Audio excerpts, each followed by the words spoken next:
Friends, may God be with you.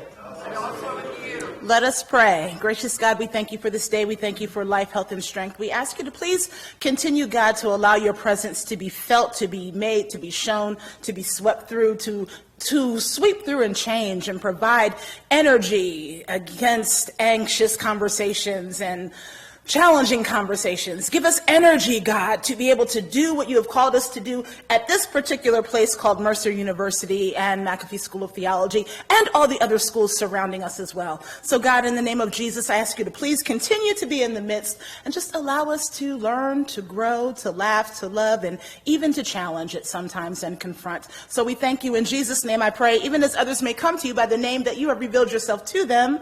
Amen. Welcome, friends. So this is our first Confronting Whiteness lecture and conversation. And let me give you just a little bit of introduction as to how we got here. Back last year, Wabash Center for Teaching Religion and Theology had what was called Becoming Anti-Racist and Catalyst for Social Change.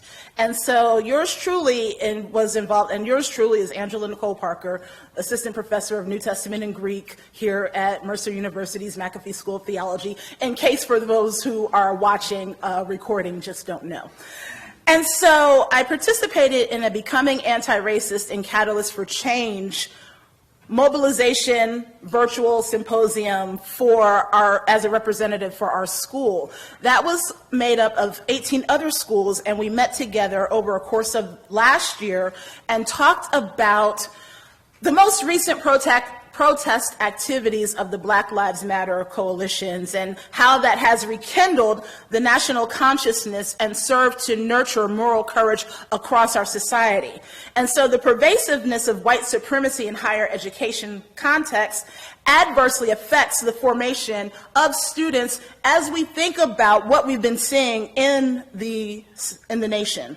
And so the symposium was put together to allow professors and administrators of religion and theology to discuss issues of race and racism and have these conversations to mobilize our own faculty for equity, for action, for reparation, for healing.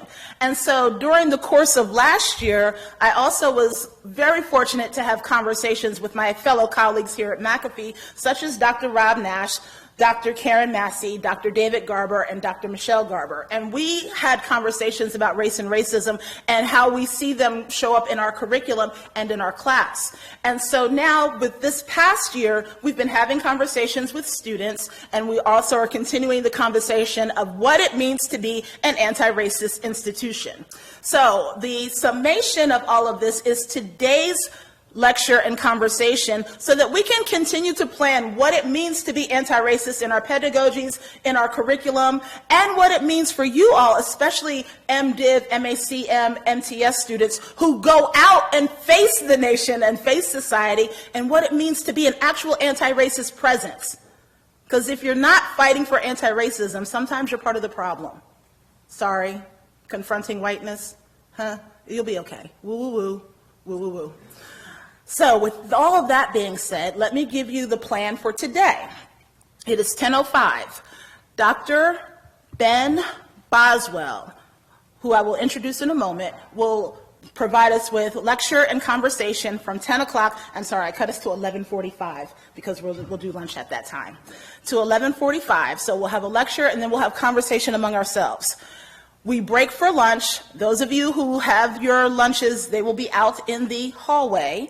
And we will come back at 1:15 for final conversations and doing our wrap-up and to anticipate what our next steps are. So 10 o'clock to 11:45, and then 1:15 to 2 o'clock final conversations. So that is our schedule for today, and I've just realized that I'm a big picture person, which is why I didn't give you a schedule. But you'll be okay. Woo, woo, woo, woo, woo, woo. Now, let me introduce to you our presenter today. Reverend Dr. Benjamin Boswell. And it was funny, one of the professors said, he's a rock star in the Alliance of Baptists. And I was like, okay, cool. So Reverend Dr. Benjamin Boswell, him, serves at the intersection of strategic leadership, spiritual formation, and social justice in his professional capacity. Dr. Boswell is a preacher, pastor, author, civil rights leader, and sought-after public speaker. Dr. Boswell is also a former infantry officer in the U.S. Army National Guard, a graduate of Marion Military Institute, Campbell University, Duke Divinity School, whoop whoop, and St. Paul's School of Theology, where he received his D.Min., where his doctoral thesis was entitled Identifying Whiteness, Discerning Race Through Spiritual Practice in the White Dominant Church.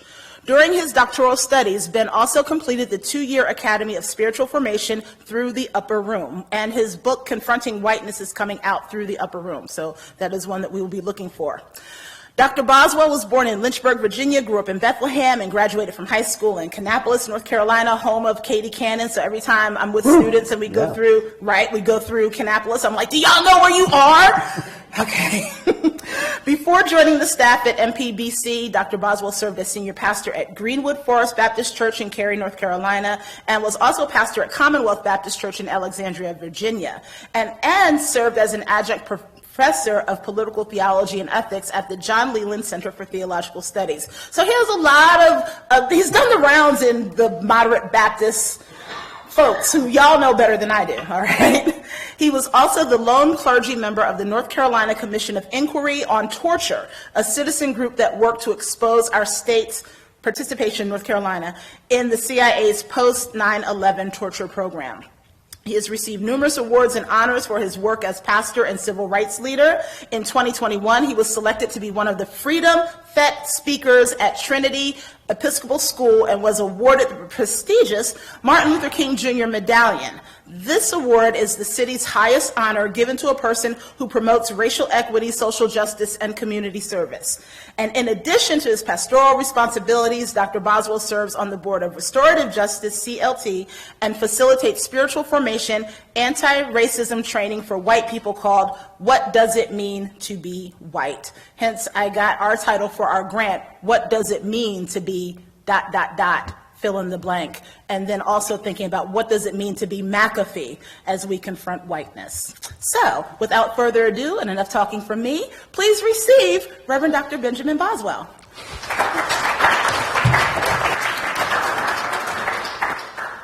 Thank you, Dr. Parker. Thank you.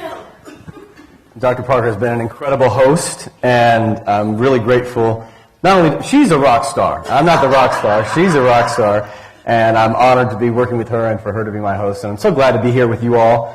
I've been to Atlanta many times, but most of the time driving through on my way from Charlotte to Marion, Alabama, where I was in military junior college and where I was commissioned as an officer in the Army, which feels like a lifetime ago as I've come now into my pastoral work. But I've been through this area so many times, and really glad to be here with you all. And I know many distinguished alumni of McAfee, and we were able to talk about some of them today.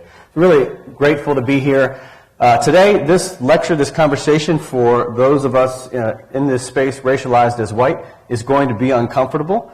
I'm just going to let you know that it's going to be uncomfortable, and let's lean in together with it. I've got oodles of content to share with you, and we've got plenty of time in the program that Dr. Parker has set up for us to talk together. I'm going to go through this, and we have a group in here today. I feel like it's not such a large group that you can't stop me as we go through this to ask questions. So if you're getting confused, if you're getting lost, if you're struggling, you're wrestling, and you really want to slow down, let me know, because I'm going to stay at a very quick pace, and that way I can get through the material and we can spend more time talking together. Does that sound good? All right. This is Confronting Whiteness, and I bring greetings here today. Hold on one second there. I love this picture of the bear with the stole. I was very excited that you ordained bears down here, and that was really impressive to me. And I'm really glad to be here. So I want to start out with just a very strong statement that I think you'll come back to over and over again, and two quotes that are really important to me. This is a picture of Toni Morrison and James Baldwin together. I should have asked you if you knew who they were, but some of you would and some of you wouldn't. And these two quotes really are foundational for my work and have been foundational for my own sort of conversion experience and then life change. The first is, white people have a very, very serious problem and they should start thinking about what they can do about it. Take me out of it, Toni Morrison said. And then the second one, this one, even more deeply for me, white people are trapped in a history they don't understand. And until they understand it, they cannot be released from it. And that word released is important, I think, as we go through. You'll see the ways in which whiteness not only impacts and oppresses people of color, but also white people as we go through. So to give you a little bit of background for me, obviously you heard all those degrees that I have and, all those accomplishments. And what I would want to say as a starting point of confession is I had all those, except for the dissertation. I had all those, and I still did not understand what it means to be white. I did a PhD. I didn't finish, but I did a PhD at Catholic University of America. Did not know what it means to be white. I was a senior minister of multiple churches, and I did not know what it means to be white. I did not understand my racial identity. I thought I was the most hardcore anti-racist person that you can imagine, but I wasn't, because I had not done my work. And so the catalyst for me, the catalyst that was life-changing, was the adoption of my daughter. And obviously transracial adoption is a complicated process. And something I didn't fully understand when I entered into it, as we do with all things, like when we get married, we don't know what we're doing. Here's the same. When you adopt a child, you really don't understand what you're doing. You do it. That's me and my daughter Lucy in New York City this February over her birthday weekend where we went. She's 12 years old now. That 12-year-old time period where I've been trying to raise her is the time period of the birth of the Black Lives Matter movement in America, the time frame of the Trump presidency, and the time frame of the emergence, the new emergence, the obvious emergence of white supremacy in American culture. So figuring out what it means to be a white father raising a black daughter in this moment in Black Lives Matter America has been a massive struggle, and one that has turned me inward to try to understand myself so that I can better parent her. So there's a parental aspect of this to me that I just want to be honest with you about, that was a catalyst for my journey and took me to another level that I would not have gone if I had not done that. Also, the struggle of trying to be a pastor in this time frame. I've pastored 3 moderate to, I would say, progressive now since I was there, Baptist churches, predominantly white congregations in the Alliance of Baptists and Cooperative Baptist Fellowship, Commonwealth, Greenwood Forest, Myers Park Baptist Church, all sort of in the south area, although Alexandria, some people think that's the north, it's not really. Mostly southern areas, and constantly struggling as things occur in America, reacting mostly to try to talk about race in these white dominant settings. And I went at it hard. I went at it really hard. I participated in a number of anti-racist trainings myself and then brought them to the church. I preached after every time I knew of, that I could remember, of a person of color killed by police in America. I preached about it afterwards in every church that I've been in. I led book studies and authors about black authors. We brought black authors to the church, leaders in DE&I, leaders in anti-racism. We launched a year-long series. I mean, we got to the point where I was like, no, we're going to have to do this for a whole year. This work is so serious, we're going to take a whole year, and every month we're going to have stuff. We're going to have book studies, we're going to have lectures, we're going to have speakers, we're going to focus on it for a whole year, and then we're going to go on a pilgrimage to the Deep South. We did come through Atlanta with a partner black congregation that we have been partnering with. So I'm saying all this not to brag, and you'll see why in a minute. This is not braggadocious at all. I tried everything that everybody says in every book I read about what white churches ought to do to try to deal with racism. Partner with a black church. Go on a Deep South pilgrimage. Bring in black speakers. Center black voices. Read black authors. All of it over and over and over again. Then pushed hard to integrate our staff to be, now we have 2 black women ministers on our staff. They're the first black ministers in the history of the church to serve on staff, and we have 2 black women serving in, and so whenever I'm out of the pulpit, a black woman is preaching at Myers Park Baptist Church. It's just simply the way it is. That we did, and I even went so far as to invite William Barber, some of you know, to preach on the Sunday after the Trump election. We didn't know it was going to be the Trump election. He called me on Tuesday after Trump was elected, said, I'm not coming. But then I told him it was on the front page of the Observer that day, so he had to come. So he said, I'm going to preach for 15 minutes. You know that's not going to happen. He got there. There was 1,000 people in the room, crazy ready to hear from him because they were just so distraught about the election. And then he preached for an hour and a half, a national sermon on race, brought the whole place down, brought me forward, anointed me for resistance during the Trump administration, had me anoint all the other clergy and people. It was crazy. It was the most crazy thing. And my deacons lost their minds the next day. This is just a picture, just to kind of prove to you I'm not lying here. This is me and Dr. Barber. Some have said that looks like Eminem and 50 Cent. So I don't know if that's a compliment, but I'm giving like this mean mug. That's like my, mean resting face right there. And it looks like I'm ready to fight the NBC reporter after. That's right after he preached there. And that's Reverend Mia McLean, who is the first black minister in the history of Myers Park Baptist Church, who continues to be on staff. That's one of the events that we had in our fellowship hall during the year-long racial awakening. So we had almost 2,200 people show up for that every week, not just church members. We ended up, after all that, approving a congregational statement on racism against African Americans. This took a long time, as you can see. We started all that process back in 2016. But by 2019, we finally had a statement approved. Statement approval in Baptist congregations is just miserable because it takes so long, to get anything approved. I'm not going to read all that. We can come back to it later. All this to say, we tried to do everything you could possibly do. And here's sort of the results, in my opinion. Very little progress. Significant regression after everything we did, and it became extremely frustrating. And I don't know if some of you may know the history of Myers Park Baptist Church. We've had Carlisle Marney on staff there in the 60s who was preaching about white supremacy in the 40s in Mississippi, probably could have gotten killed very easily, and was hired after all that at Myers Park Baptist Church. They were active in the civil rights movement. They were active in busing to integrate the school system, and yet there was a sort of, I don't know what you would say, except they kind of rested on their history, to the point where they all thought they were once woke, always woke. Once anti-racist, always anti-racist, as if you never had to keep up with it. So this is the question that animated the work of my thesis and animates my work now. Why do conversations about race in white dominant contexts always seem to fall short?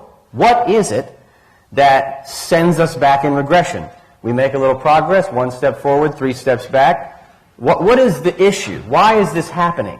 And so that is what I spent my entire praxis thesis doing and trying to study. And this is the answer. Seems so simple, right? And yet it's much more complex than you might imagine. What I was doing and what my congregations were doing was the same, and this was pretty humbling for me. I came to realize that I was trying to be anti-racist without addressing whiteness, continuing to revert to a colorblind racial position. And this meant that every time I engaged in work for anti-racism, without even realizing it, I was participating in a paternalistic way. So how many times have you been in a church and they're going to talk about race, and the white people just feel so good about the fact that we're going to talk about, aren't we just good people, that we're going to do this? We're going to talk about race, and man, we're good. A lot of white people, they don't even want to talk about this, but we're going to talk about this. And we imagine we're doing something for someone else. You ever get that feeling? You're doing this for someone else. Because why? Because white people don't have a racial identity, right? This is about, we have a black problem. We have a racial problem that affects people of color. It's not about me, Mr. White person, Mr. White man.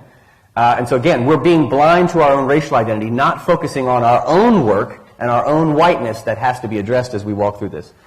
So I've kind of covered that one. There's a liberal, particularly moderate Baptist, progressive Baptist churches like the ones I've served. There's an arrogance, a self-righteousness that exists there, particularly ones like mine that have gone through the civil rights movement and were on the right side of history at those times, that we've been there, we've done that, we already woke before woke was a thing, and we're once woke, always woke, we're not racist. We already know how to be why are you talking about racism?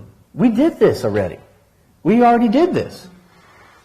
And then my own unaddressed whiteness. As a father, as a pastor, were standing in the way not only of my own progress, but the growth of those I serve. I can't take them on a journey I haven't been on. And I was expecting them to progress in ways that I hadn't, and to grow and change in ways that I hadn't. And collectively, it's even harder than individually. So this is a humbling moment of me recognizing my own shortcomings as a leader. I was asking people to do something I hadn't done myself. So I had to go do something very, very serious to try to grow myself, to set myself in a process of growth, and then so that I can find ways to grow with others. I kind of described the experience that I went through as going through hell. And I talk about it a lot as going through hell. And I use the metaphor of Dante's Inferno and the walking through hell and having a guide, Virgil taking you through. This is the metaphor of what I went through, and it's the metaphor of what the process I created is as well. I went on this harrowing spiritual and intellectual journey, and let me kind of describe for you what it included. First, a 2-year spiritual journey through the Upper Room Academy for Spiritual Formation. Now, this is not intentionally an anti-racist process, but all spiritual formation, when it is serious, is anti-racist. Because all spiritual formation, when it is done seriously, is anti-racist, because it forces you to look at what's going on in your soul, at the unexamined pieces and parts of your soul, the unexamined ideologies that you have consumed that you're not aware of, your masculinity, your patriarchy, your whiteness, whatever it is that you've consumed, your Americanness, and how that is impacting your faith and your journey and your walk and your prayer life, your spirituality, your formation. So I began that process. It was not that was the spiritual side. Also, a 3-year educational journey toward a doctor of ministry degree that I did through at St. Paul's. And it all really began with the reading of James Baldwin's The Fire Next Time. Not the first time I had read it, but the second time that I had read it through as a close reading, almost as if I was doing Lectio Divina with Baldwin. And what came out was a picture of whiteness that I had not seen the first time I read it, and a way of looking at myself through the eyes of black authors, which is going to become critical to the work that you'll see that I'm doing. These are the intentions I had for the journey. This is another moment of confession. Very naively, I went looking to better understand whiteness historically, philosophically, psychologically, spiritually, socially, theologically.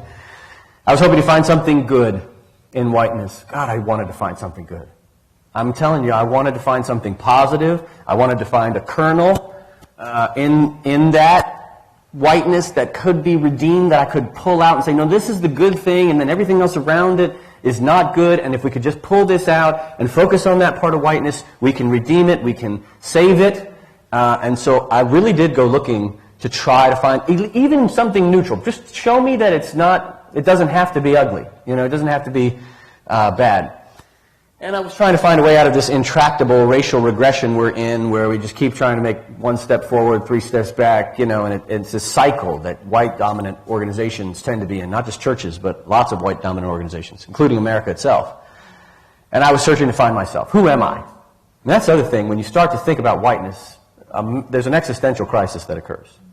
And you'll probably experience some of this today if you're a person racialized as white. Some of the existential angst will come up for you. Well, who in the world am I if I'm not white? What does it mean to be white and Christian and American and trying to be a good person?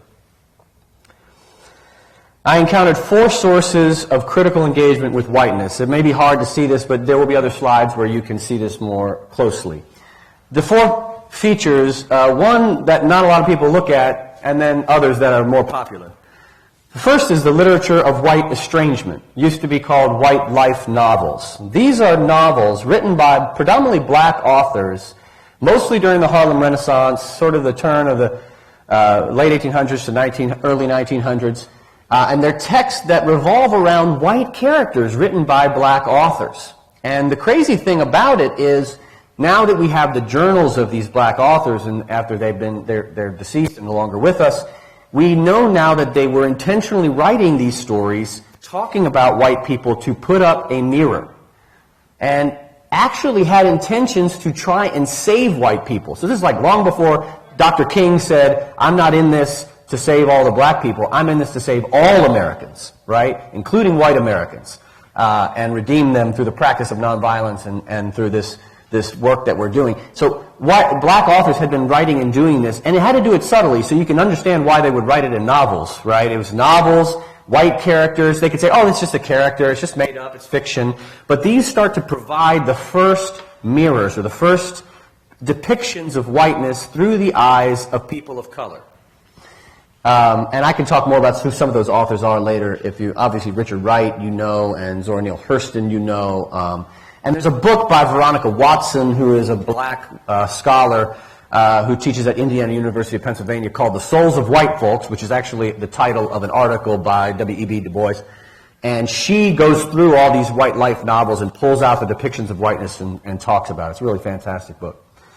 Then also the black intellectual tradition, which is very long in American history, all the way back, you know, Frederick Douglass and actually before, Sojourner Truth, W.E.B. Du Bois, James Weldon Johnson, who wrote the Black National Anthem and was one of the presidents of the NAACP, Ida B. Wells, Walter White. There's a great book about Walter White right now that's on the bestseller list on the New York Times called White Lies. Strongly recommend it. Fantastic book about Walter White, who is a white passing African American who had a choice of whether or not to be white, live his life as white or black, and chose to be black. Malcolm X, James Baldwin, Bell Hooks, you know the tradition. And then, of course, for those in the seminary, that this is going to connect with you, Black Liberation and Womanist Theology. This was massive for me as someone who had gone to Duke and had been studying liberation theology and know personally and studied with some of the key figures in Black liberation theology who are alive and teaching now. And there are one of the few groups actually using the language of whiteness, talking about whiteness theologically. And then critical whiteness studies, which is a subset of critical race theory. You know that thing. It's a subset of critical race theory that developed really more in like the late 70s, probably earliest, but mostly 80s and 90s. And these are authors, mostly scholars in all the fields who identify as white, but are looking at whiteness from a critical perspective. And there's actually, I was surprised to find, I didn't know anything about this literature. I was surprised to find this bibliography one day on the internet that has like 1,000 books on it. I was like, oh my God, I have to read all these books, you know, to write. I didn't read all of them, but I read a lot of them. And David Roediger is really, to me, the key figure in this. And I talked to David recently. He teaches at Kansas. Amazing person. And so I'll talk a little bit more. We can talk a little bit more about critical whiteness studies as we go. So these are the four unique and yet interdependent ways I found sources for confronting whiteness. And I gave them a little cute icon here so that you could just really kind of remember this and get it in your mind. The literature of white estrangement, black intellectual tradition, black liberation and women's theology, critical whiteness studies. Now, why is this important? Because, and 3 out of these really fall in this category, James Weldon Johnson once said, colored people of this country know and understand white people better than we know and understand themselves. Why is that? This is not a rhetorical question. Why do you think those out there, anybody can answer this, why is it that black people know and understand white people better than we understand ourselves? Amen. Wow, yes, exactly. Their survival dependent upon it. So you become generationally attuned, biologically attuned to what the white person who your life is in their hands often is feeling that day, thinking that day, the way they walk, the way they talk, how they might move differently through the world. Because why? Your day, your life is going to be dependent upon how their day and their life is going. And white people are blind because we're part of the dominant culture. We're blinded to our own self-understanding. And so therefore, not only would they already have people of color, particularly those who are the descendants of enslaved Africans, would have a stronger understanding of us regardless, but then also our blindedness to our own identity gets in the way there as well. All right, so those are what I found. This is shocking discoveries that I found.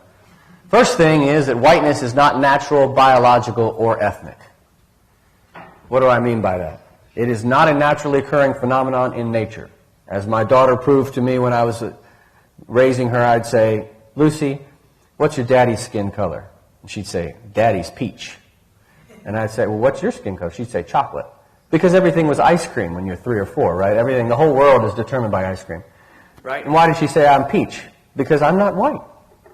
But I am white. Right? So it's not a naturally occurring phenomenon. And it's not biological. We've had the Human Genome Project. I know there's some white supremacists who haven't caught up to this yet, but we've had the Human Genome Project that has shown us that biologically there is no such thing as whiteness biologically. And then, of course, it's not an ethnicity either. You know, being Irish, and this will come back, we'll talk about this again, being Irish is an ethnicity, but being white is not an ethnicity. White is also not good, positive, or neutral. This was pretty disturbing for me to find this out because I went into it hoping to try to find something good that I could redeem and work on about whiteness, and I did not find it. What I found is that whiteness is an invention. You've heard it described, race described as a social construct, right? Whiteness is an invention, a social construct that originated at a particular time and has a history. And the simplest, this sort of the condensed version that when I teach at private schools with middle schoolers and elementary school, and I talk about whiteness, and I've done this a few times, and no, I didn't get shot because it's a private school and they invited me. Whiteness is a lie that European Christians created to steal land, money, resources, and people. Whiteness is a lie intentionally created by European Christians to steal land, money, resources, and people. Very simple. Condensed. And another way of describing it, a lie that a whole society, a collective lie that an entire society is caught up in is an ideology. And whiteness is an ideology employed to establish and protect economic power and political domination. We'll talk a little bit more about how that happened, how it occurred, and how it continues to maintain itself today. All right, so here's the thing. I'm a pastor. I'm a theologian. I try to be a theologian. So I had to think about, okay, so what is this? If I have to analyze this thing, and the only people talking about whiteness theologically were black liberation scholars and womanist scholars. There's like one book by one white theologian about whiteness, literally. Like there's only really one. It's James Perkinson's White Theology. Other than that, there's really nothing written by white people about this spiritually and theologically. There's a few things now, little journal articles and that. So I had to think, okay, well, how do you analyze this? What do you call a lie that people use to steal and harm others? What do you call an invention used to justify things like genocide and chattel slavery? What do you call an ideology of economic and political domination? What do you call a hierarchical class or caste system of power? What do you call a tool used to oppress people? What do you call a weapon used to destroy lives and communities? The only word I have available to me theologically and spiritually is evil. There's the only word that really captures it when you start to think about the consequences of this. So what does it mean to talk about whiteness as evil? Now that is treasonous language.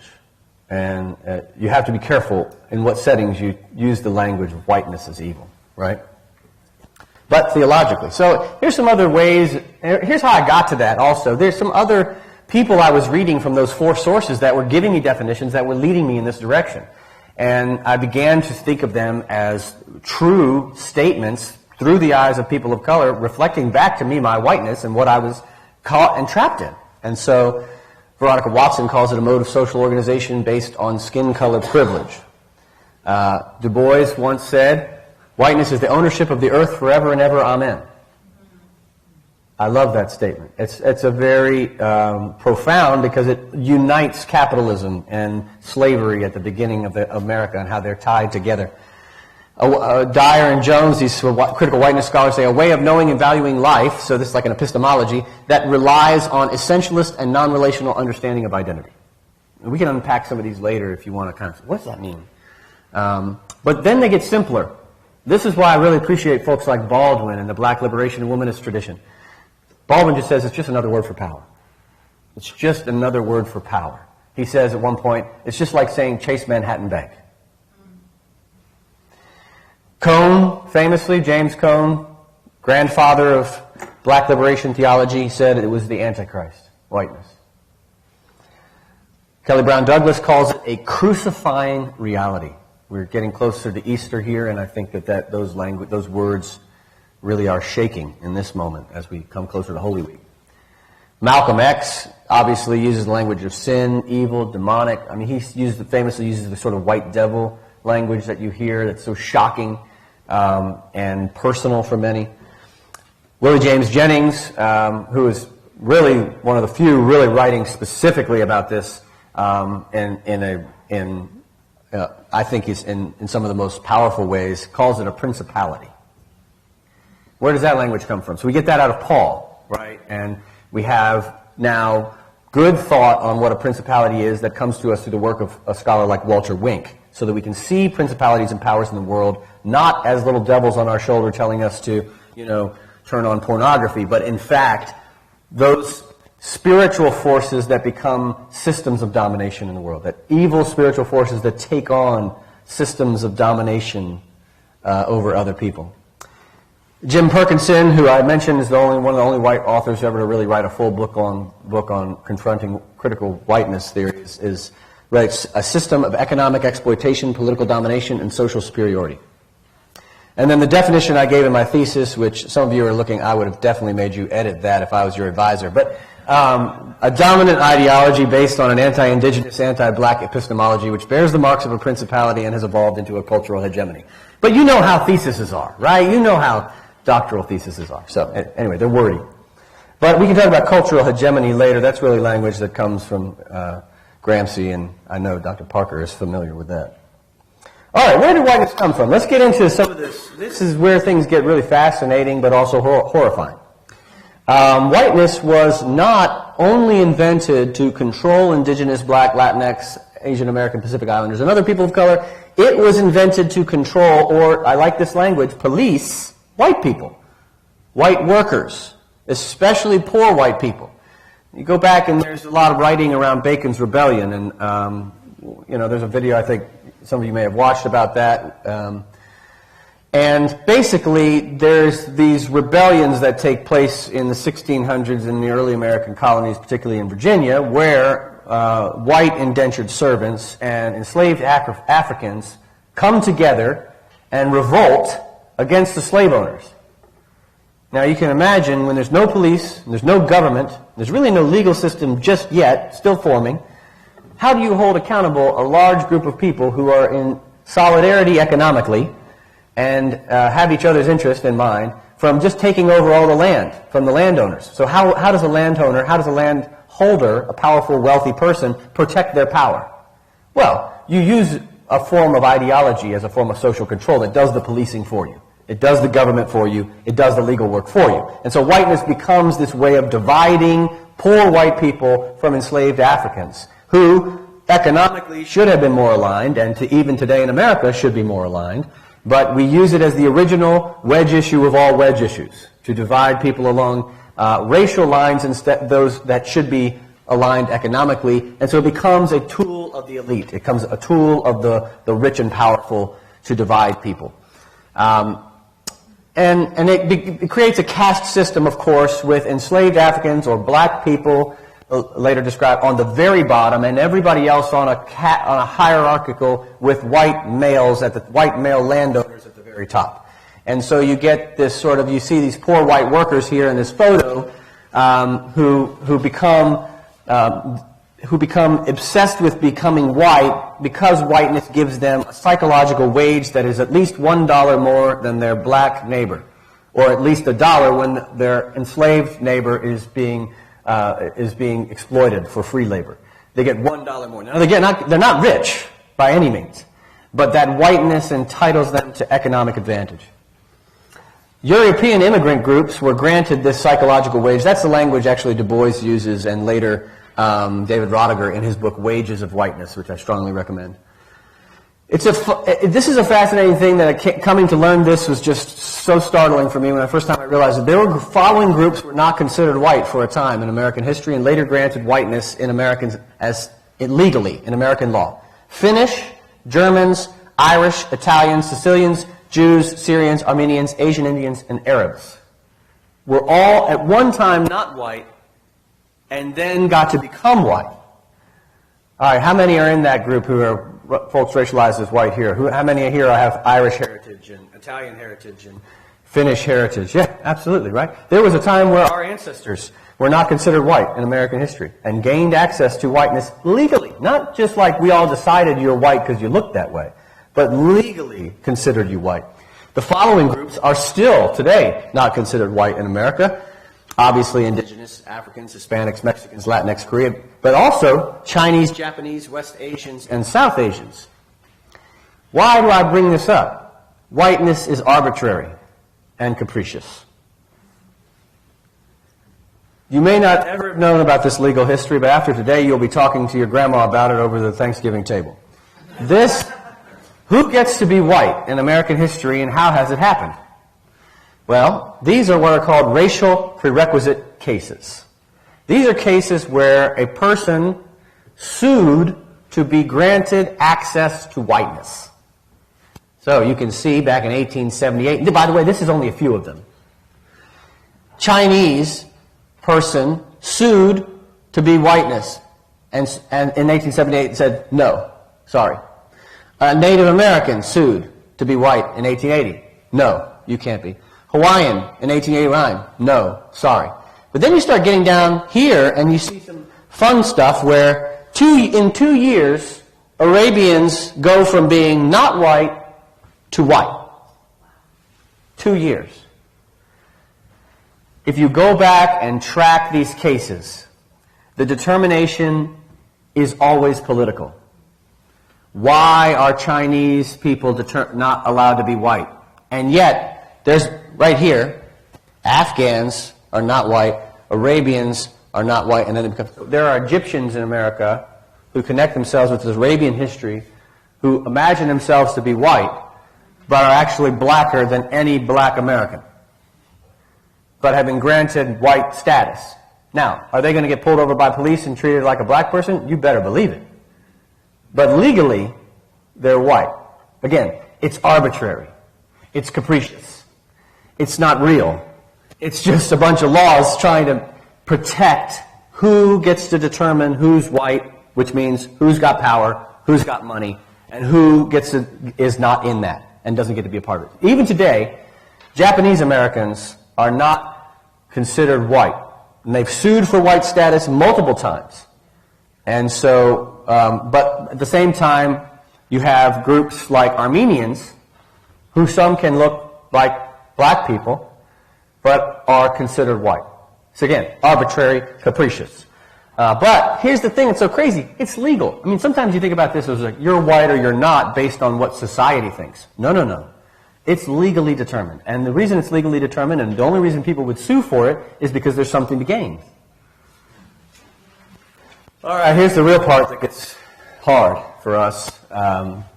For me, as a person raised in the church, raised Methodist, pastor, theologian, trying to come to grips with this is very challenging.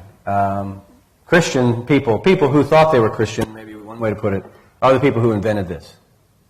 And still today have a vested interest in maintaining it for a lot of reasons. One way I put this is that Christianity is the mother of whiteness and America is its adopted father. Whiteness was born from the monstrous marriage and unholy union of the church and empire. Of course, it has older siblings, colonialism, etc., and children of its own, Jim Crow, mass incarceration. But whiteness remains the well-nurtured love child of Christianity and America's 400-year-long adulterous affair. So there is a way in which the marriage of empire and church, which you know goes back a long ways, is really where this monstrous ideology is born. You could say, and many scholars have traced this, Jennings, Carter, that we start with Christian supremacy, which some call supersessionism, or whatever you want to call it, this idea that Christians are better than everybody else and everybody else is inferior to Christians. That's where it begins. That's as early as maybe the 2nd century, some of which you can even hear in the Gospels, right? Christian supremacy. Then you have European supremacy. Holy Roman Empire, Europe is the focal point of Christian history. Then you have Anglo-Saxon supremacy, which really is focusing on the British Empire, but also just Anglo-Saxons in general. There's German Anglo-Saxonism, etc. And then that merges into white supremacy. All of this forms of supremacy mutating over time, evolving into what we have now, sometimes carrying with them all the ideas and ideologies of the previous supremacy. And this is where, like, anti-Semitism and whiteness mix together, and then sometimes divide, and then come back together, depending upon the time. So, as I talk about Jews have been non-white, and then white, and then non-white, and then white, and then non-white, depending upon the time in American history. This is the hard thing that we have to wrestle with here. Settler colonists and slaveholders considered themselves Christians, invented whiteness as a form of social control, economic and political domination, and a legal right to protect their property and power. So what was it in the Christianity that they inherited and practiced that enabled them to create this terrorizing lie that we still have today? What was it in the Christianity that was present that enabled them to get to this point? Here's some answers that folks have given. Du Bois has this concept of double consciousness that is born from the fact of oppression that black Americans have, a double consciousness that comes out of white oppression.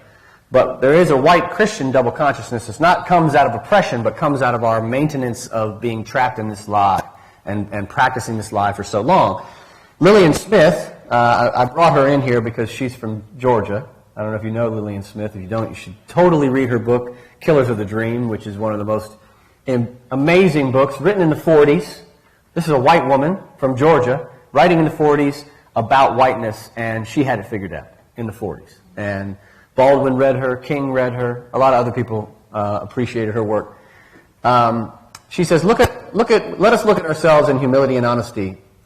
The white person in America was willing neither to give up Jesus nor to give up the slave. We were willing neither to give up our white conscience nor our way of love. Today we're still unwilling, with the result that in many areas of life we've given up our sanity instead. What a profound conflict it has created. A conflict that tears at the heart and mind of Americans, doing strange things to our culture, our personalities, sweeping through every level of our life like a slow-spreading poison. Nothing is more important than for white Christians to face themselves, to look in the mirror of Christ's teachings and to see their image reflected there. We must learn that we are human beings, not white semi-gods, not strange exalted creatures above the rest of humankind, but just a part of God's human family. We must face the great harm we've done to our children by believing in white supremacy. We must face the great truth that something is wrong with us, something is sick within our souls. 1944. She could have been writing yesterday. And Baldwin says almost the same thing in 64, 20 years later. The people who settled this country had a fatal flaw. They could recognize a man when they saw one. They knew he wasn't. They knew he was a man. This kind of gets confusing here. Anything else but a man. But since they're Christian, and since they already decided they came here to establish a free country, the only way to justify the role this chattel was playing in one's life was to say that he was not a man. For if he wasn't a man, then no crime had been committed. That is the lie that is the basis of our present trouble, and it is an extremely complex lie. So Baldwin's saying, look, you had no choice as a Christian here. You had to figure something out. So if a person is a man, and you're keeping them as chattel slavery, then you're evil.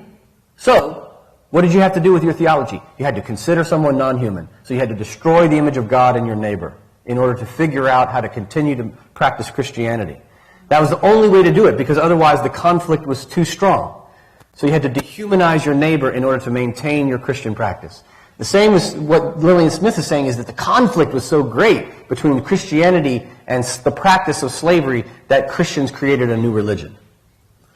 But in creating that, it made them go insane. The white people have this sort of insanity from being trapped in this lie for so long. So, whiteness is a mutating and arbitrary ideology. And here's one of the things that has really surprised me as I worked through this work, is that because whiteness is an ideology and not a biology or an ethnicity, anyone can consume it. Anyone can adopt whiteness. Anyone can be practicing whiteness, even if they're a person of color. Even if they are black, if they're the descendant of an enslaved African, they can practice whiteness. Because it's not a skin color. It's an ideology. Now, it is a much more powerful ideology than those of us walking around with that are being racialized as white. Of course, we're going to have a much different relationship to it because we were formed in it from the earliest age, right? And when we get pulled over by police, things don't happen to us the same way that they do. However, people of color can take on whiteness. And this is proven over and over again throughout history, particularly in the Brown v. Board, the doll experiment, where black children were asked, which doll is good? Think about that question. Which doll is good? And the black child would point to the white doll. Which doll is smart? White doll. Which doll is beautiful? White doll. The internalized whiteness had already taken place in young children in the 60s growing up in America. And then I think the thing that has also surprised me psychologically about this, and I've seen this in myself and also in the people I serve in churches, is that whiteness, the way it works in the world predominantly is that it operates as a psychology of denial. This is why we are blinded to our own whiteness and our white racial identity and don't talk about it as much. And it's a denial of so many things: history, violence, terror, trauma, oppression, power, privilege. And it is a psychological practice that we're steeped in so much that we can almost not even identify the practice of denial when it happens. It's just like, well, what about, I heard that black people sold themselves into slavery. It's so deeply entrenched in us that we will go to it as it's our default place, is denial. And this is a picture from the Loudoun County School Board meeting in Virginia. She's a white woman here. The sign says, "Creating Racial Tension." CRT. If you want to watch the demonic possession of whiteness, just watch the video of the Loudoun County School Board meeting. Just watch it. That's demonic possession right there. And this is interesting here when you think about denial. Climate deniers are predominantly white. COVID deniers are predominantly white. 2020 election deniers are predominantly white. Systemic racism deniers are predominantly white. What is the common thread there? Denial, denial, denial, denial, white, white, white, white. And it's not just racism, right? You can't just say this is the problem of denial is only related to systemic racism and white supremacy. No, it's related to everything. White people just love denial. We just love it. That's where we want to be. I think of it like a warm blanket, it just came out of the dryer, and you just want to wrap it around yourself, lay in it. And then your mom says, "Time for school," and they rip it off, and you're like, "No!" And that reaction is how we show up at school board meetings. No! We're mad. We're angry. You just took the warm blanket of denial off me, and now you're telling me you're going to do it to my child? No. So then the pattern that begins is denial then turns into rage. Denial turns into backlash, and we've had this repeated pattern of white backlash in American history. Really specifically after emancipation and black people got the right to vote, then there was this massive white backlash and the birth of white supremacist movements, KKK, etc. We're in that same moment, right? The reaction now is the reaction to Barack Obama, right? Look at the white backlash. Boom, right? This George Floyd's movement. Boom. White people participate in that movement. Suddenly the white backlash. Look at all the things that have happened just since George Floyd was murdered, right? The January 6th, the attack on critical race theory, these voter suppression bills everywhere across the country, banning books. I mean, like where it's in 1984, right? Like a George Orwell. That's where we are now. I got a packet yesterday from a church member who sent it to me because she's been through this training that I created, and she said, "You got to look at this," and it's called "Becoming a Mama Bear," right? And it is a training manual, a 40-page training manual on how to identify indoctrination in your child's school. And what are the 3 forms of indoctrination that your child's school is trying to teach your child?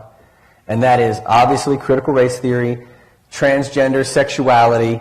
I mean, it's unbelievable. 40-page document, and they're having these conferences to train these mothers and fathers, particularly mothers, mama bears, at churches in Charlotte, to get them ready. This is happening here too. I know this.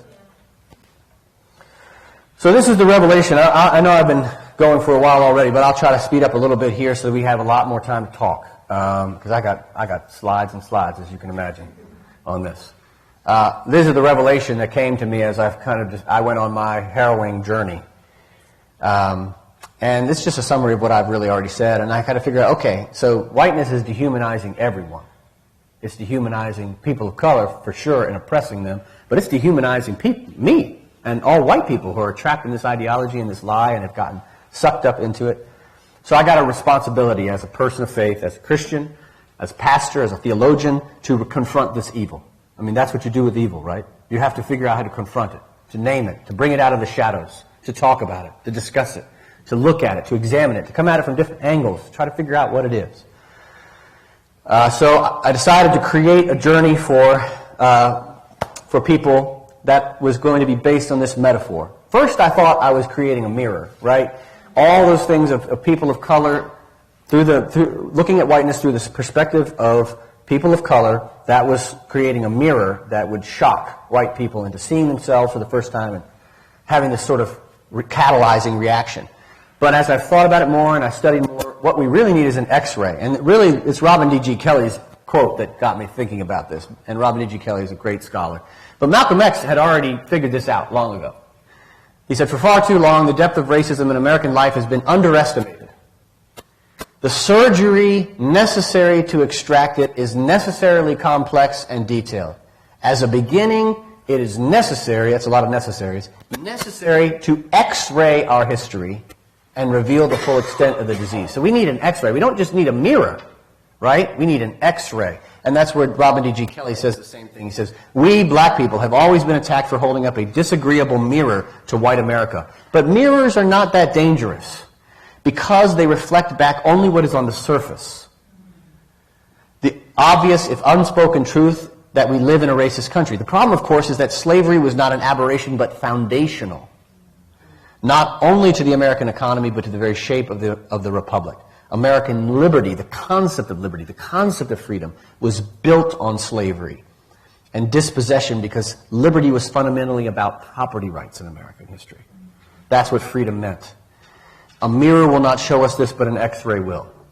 So he's saying also the X-ray. He and King both. And I thought, okay, how do I create an X-ray, not only for myself, but also for my predominantly white congregations to see this? What is an X-ray? So this is going to be what I did for my Doctor of Ministry Praxis thesis. And I used the same source material that I found on my own journey, those 4 sources. But I knew that you can't do this like in a room like we're in now. And that's how a lot of white churches do it. Let's all get in the fellowship hall. We're going to read Ibram Kendi. And let the black people come too. That's great. We want them there. They can talk to us about stuff. We don't care if we harm them. We're not even thinking about that. And let's just discuss anti-racism together. White people and black people all in the same room. And my metaphor for that is that's like trying to get a husband and wife, and the wife has been being beaten by the husband together for counseling. And you're just going to bring them in together, and they're going to sit next to each other on the couch, and you're just going to talk to them. Well, why can't you do that? Because they're in completely different spaces. One has been violent. The other has been the victim. And you can't just put everybody in the room and talk without it being harmful. So, and you can't do it in large settings. That's the other thing about church. We just want to give everybody in fellowship hall. We're going to read Kendi. And you can't do it. It doesn't work. So I knew it had to be a small group. I also knew there had to be spiritual practices around this. So I piloted a group in 2019 that was for a qualitative research project. And this was the original curriculum I used for that. I broke down whiteness into these 6 categories, smaller subcategories, and we started by reading The Fire Next Time, and then we went week by week through these sort of sections. I had to make it manageable. It's church folks, right? These are lay people to read this. And so whiteness as property, whiteness as evil, whiteness as mythology, whiteness as terror, whiteness as principality, and whiteness as nationalism. And trying to really kind of, if you break it down, getting into it, and that way you can look at whiteness without it being so overwhelming. And each week has a couple of articles for them to read. And this is what I put 11 people through as a qualitative research project at my church. And the results were pretty incredible. I had 4 people that were in the first integrated class at Myers Park High School in my city, and had a lot of stories. And I had a lot of people who were active in the civil rights movement and active in integrating for busing, and they themselves had never really examined their whiteness, never looked at whiteness.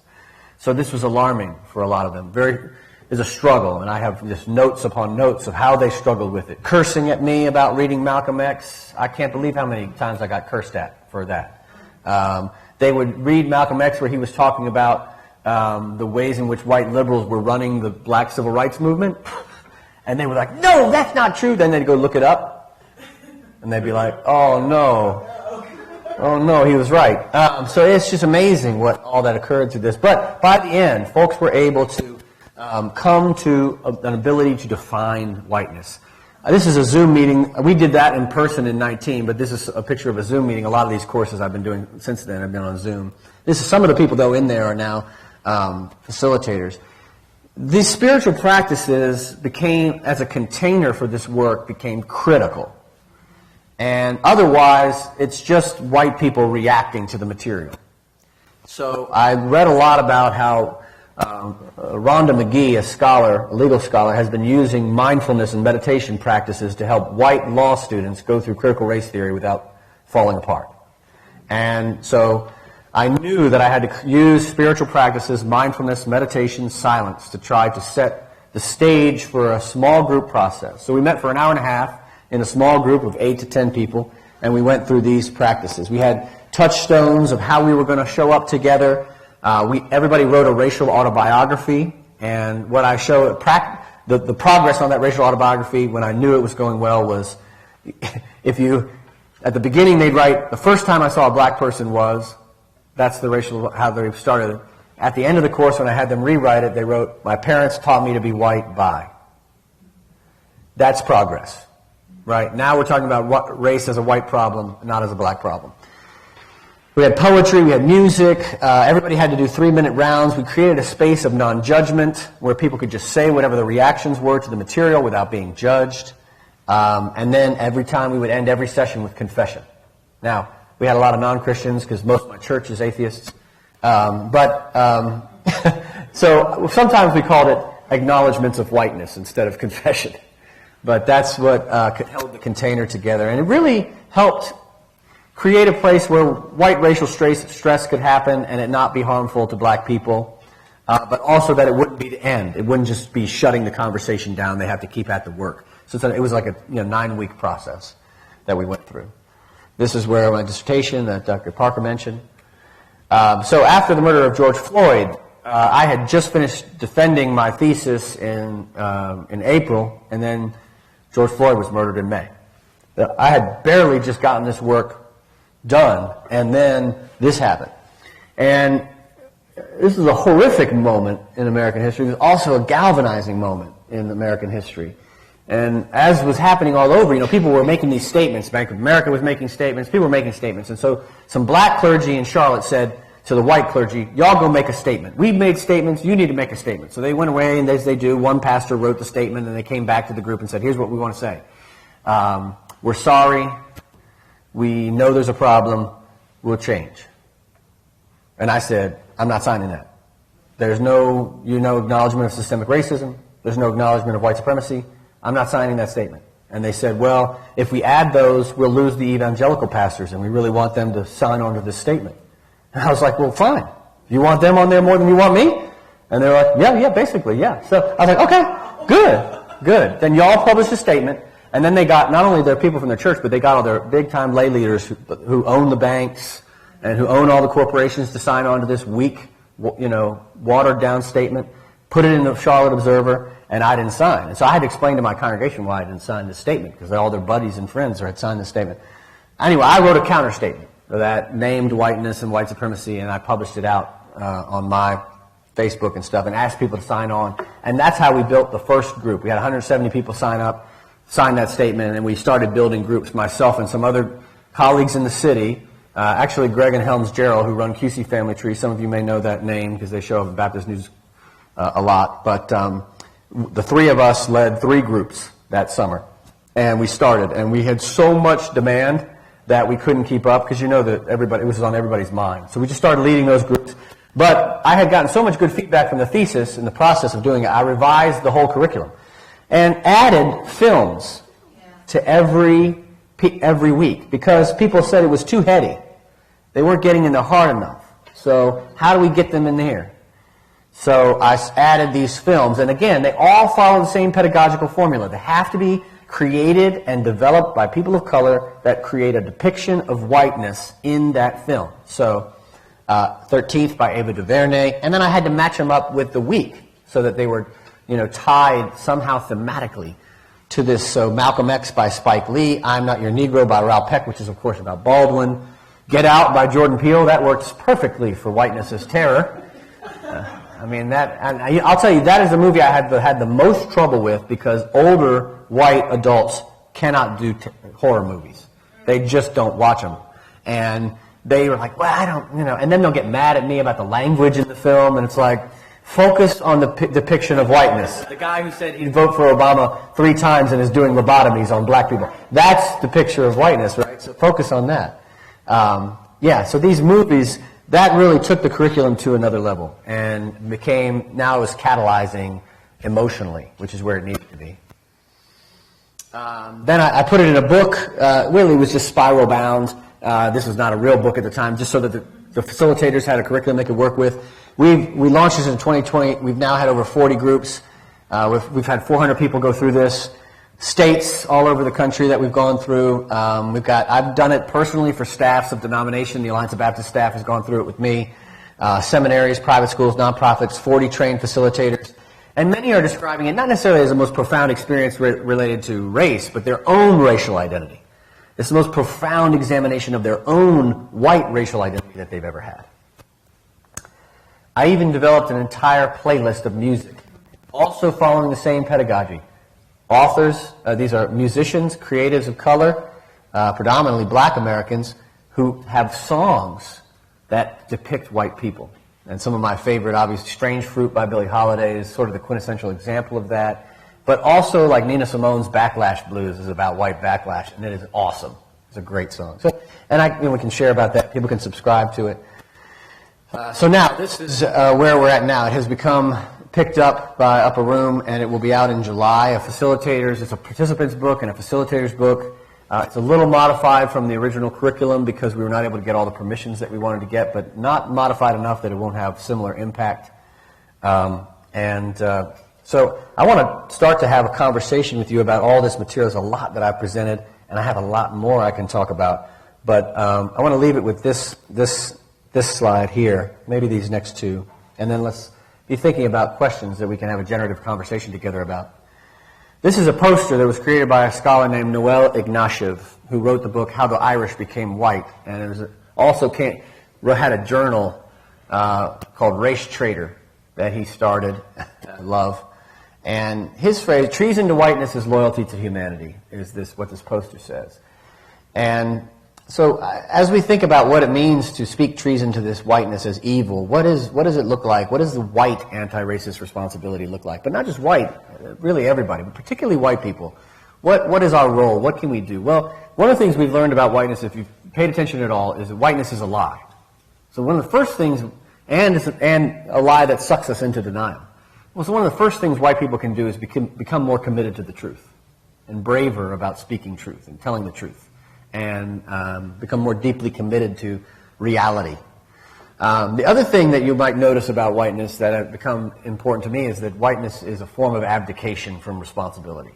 It's constantly abdicating responsibility for its own racial identity and its own history. That's part of what denial does, right? You can think about somebody who's an addict. They're never going to take responsibility for their addiction until they go into recovery. It's the same thing for this sort of white addiction that we all have. So responsibility becomes really important. White people who will say, you know what, I am white, and I'm going to take responsibility for my whiteness, and I'm on a journey, a lifelong journey of working to try to understand my whiteness, how I was formed in it, how it has infected my Christianity, how it has affected my American identity, and trying to extract those things from it so I can be a better anti-racist, co-conspirator, and activist in the world. Determining your sphere of power and influence and becoming a fearless anti-racist force in that sphere. But to do so, again, you have to do so as for people racialized as white by confronting whiteness. And also, I think we need to become more comfortable with people of color confronting our whiteness or confronting whiteness in generally as white people. And if we can understand it as an ideology and not as our only identity, then we can get to a place where we're not constantly triggered by it when it's brought up. I think for me, following black-led movements for justice and liberation, specifically black queer women-led movements for justice and liberation, is critical. One of the things I've learned about whiteness is that whiteness also contains many other evils within it, like patriarchy, imperialism, homophobia, so many parts of what is in whiteness or connected to whiteness, so that those who are at the intersection of multiple oppressions have the best vision to lead us out of the situation we're in. So that would be poor, black, queer women, right? Who are at the site of the most oppressions, If we follow them, they will help show us the way out of this without then replicating one of those oppressions over again, which is what we keep doing, is just rebuilding whiteness in a new way. And so that's one of the things I'm committed to. So whenever I do these talks and speeches, and this will happen with this kind of conversation today, is any payment that I receive from the book or from speaking around this, I'm contributing a significant portion of it to black women-led movements for justice in America. I just think that's an accountability I have to have as a white person. And then I think, spiritually, I think confronting whiteness needs to be integrated into our spiritual formation praxis as Christians so that it becomes an ongoing, not a once woke, always woke thing, but an ongoing spiritual, theological development process for us as we go through. And then, of course, policies. I think we can show up and be involved in policies where we are voting, supporting things like voting rights and thinking through what the abolition of the carceral system looks like and reforming our societies to have a more equitable health and safety system for all people. I'm not using the language of police there intentionally. What does an equitable public health and safety system look like for all Americans? And, of course, reparations. I mean, something we have to consider and think about as people of faith.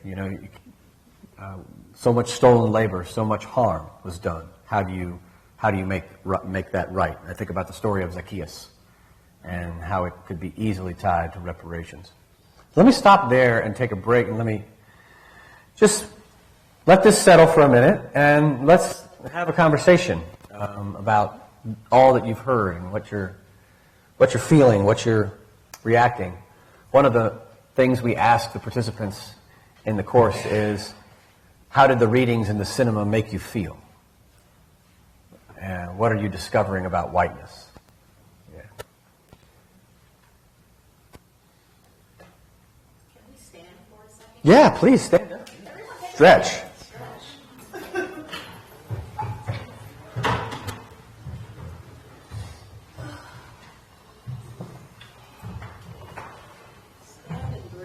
Yes.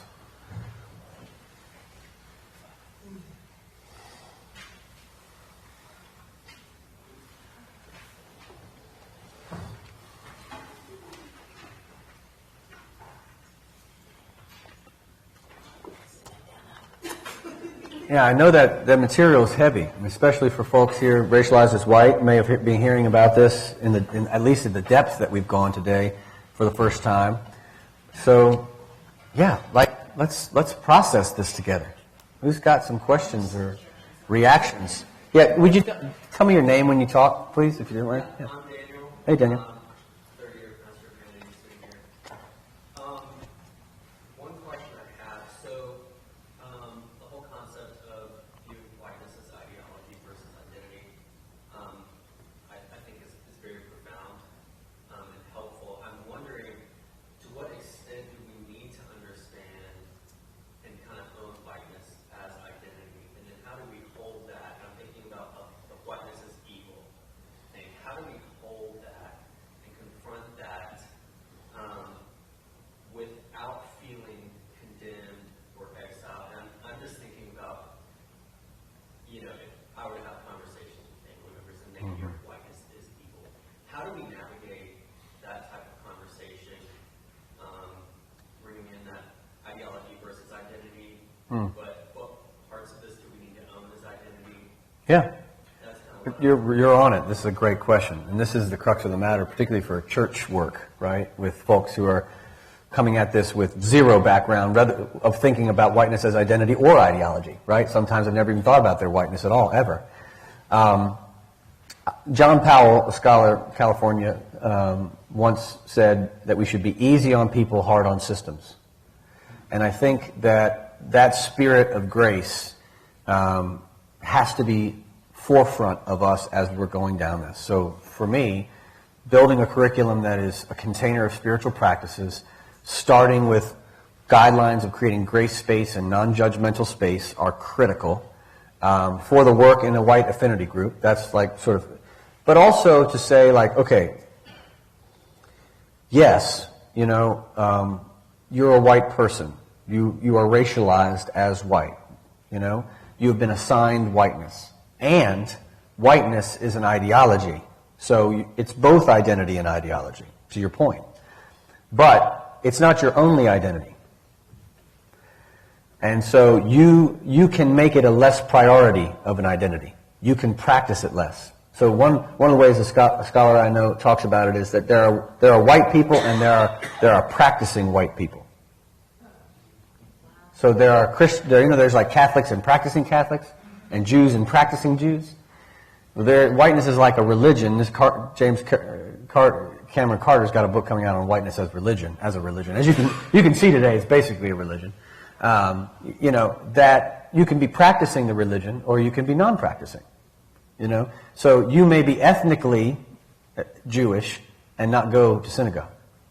You may be identified as white, but you can be in resistance to it as an ideology that harms others. The other thing is, this is not a path that leads to too much good, but it's really helpful to go back and remember that most white people were not white in American history. Most white Americans today, at some point in time, were not considered white. When you get that registered, you come to realize it as an ideology that masquerades as an ethnicity or an identity that you can, and it's so ingrained within what it means to be American that most people thought they were assimilating into being an American. They were assimilating into being white, right? They were working into whiteness, immigrant identity. And this is going to happen again. This is happening all over again with Latinx and AAPI Americans trying to figure out how they're going to be related to whiteness. There's a whole movement of trying to assimilate Latinx people into whiteness because it's politically advantageous for a party that is waning and shrinking in its size in American history. One of the things that people who went through the course found helpful, to your point, was that when they could separate whiteness as an ideology from their identity, that it gave them a grace to be able to examine it without feeling constantly triggered. And they could say, oh, wait, so this is something that it's like we're all trapped in, and it's not really me. I've been informed in it, right? But there's something about me that transcends whiteness, if I can find it. Now, I'm not saying that there's something about whiteness that transcends. Whiteness is evil. But there's something about you as a person made in God's image, right? Created, beloved, that transcends whiteness if you want, if you're willing to do the work to do it. And this is this feels like a trite analogy, right? Because everybody uses the Nazis as an analogy, and Hitler, but really, there's not much different between whiteness as an ideology and Nazism as an ideology. But Germany went through a denazification process. That's the language that they used. Denazification, right? And it's just sort of the same thing for us.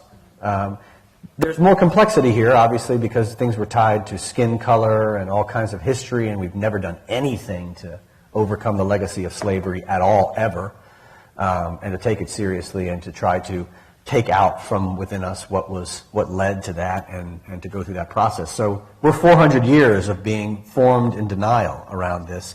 So you can't expect folks to just be like, you're right, it is evil. It's not going to happen overnight. So you have to have grace as we have these conversations with folks, and the same grace that you would have with yourself as nobody racialized as white figured this out, when they were 15. It's just not happening in schools and education.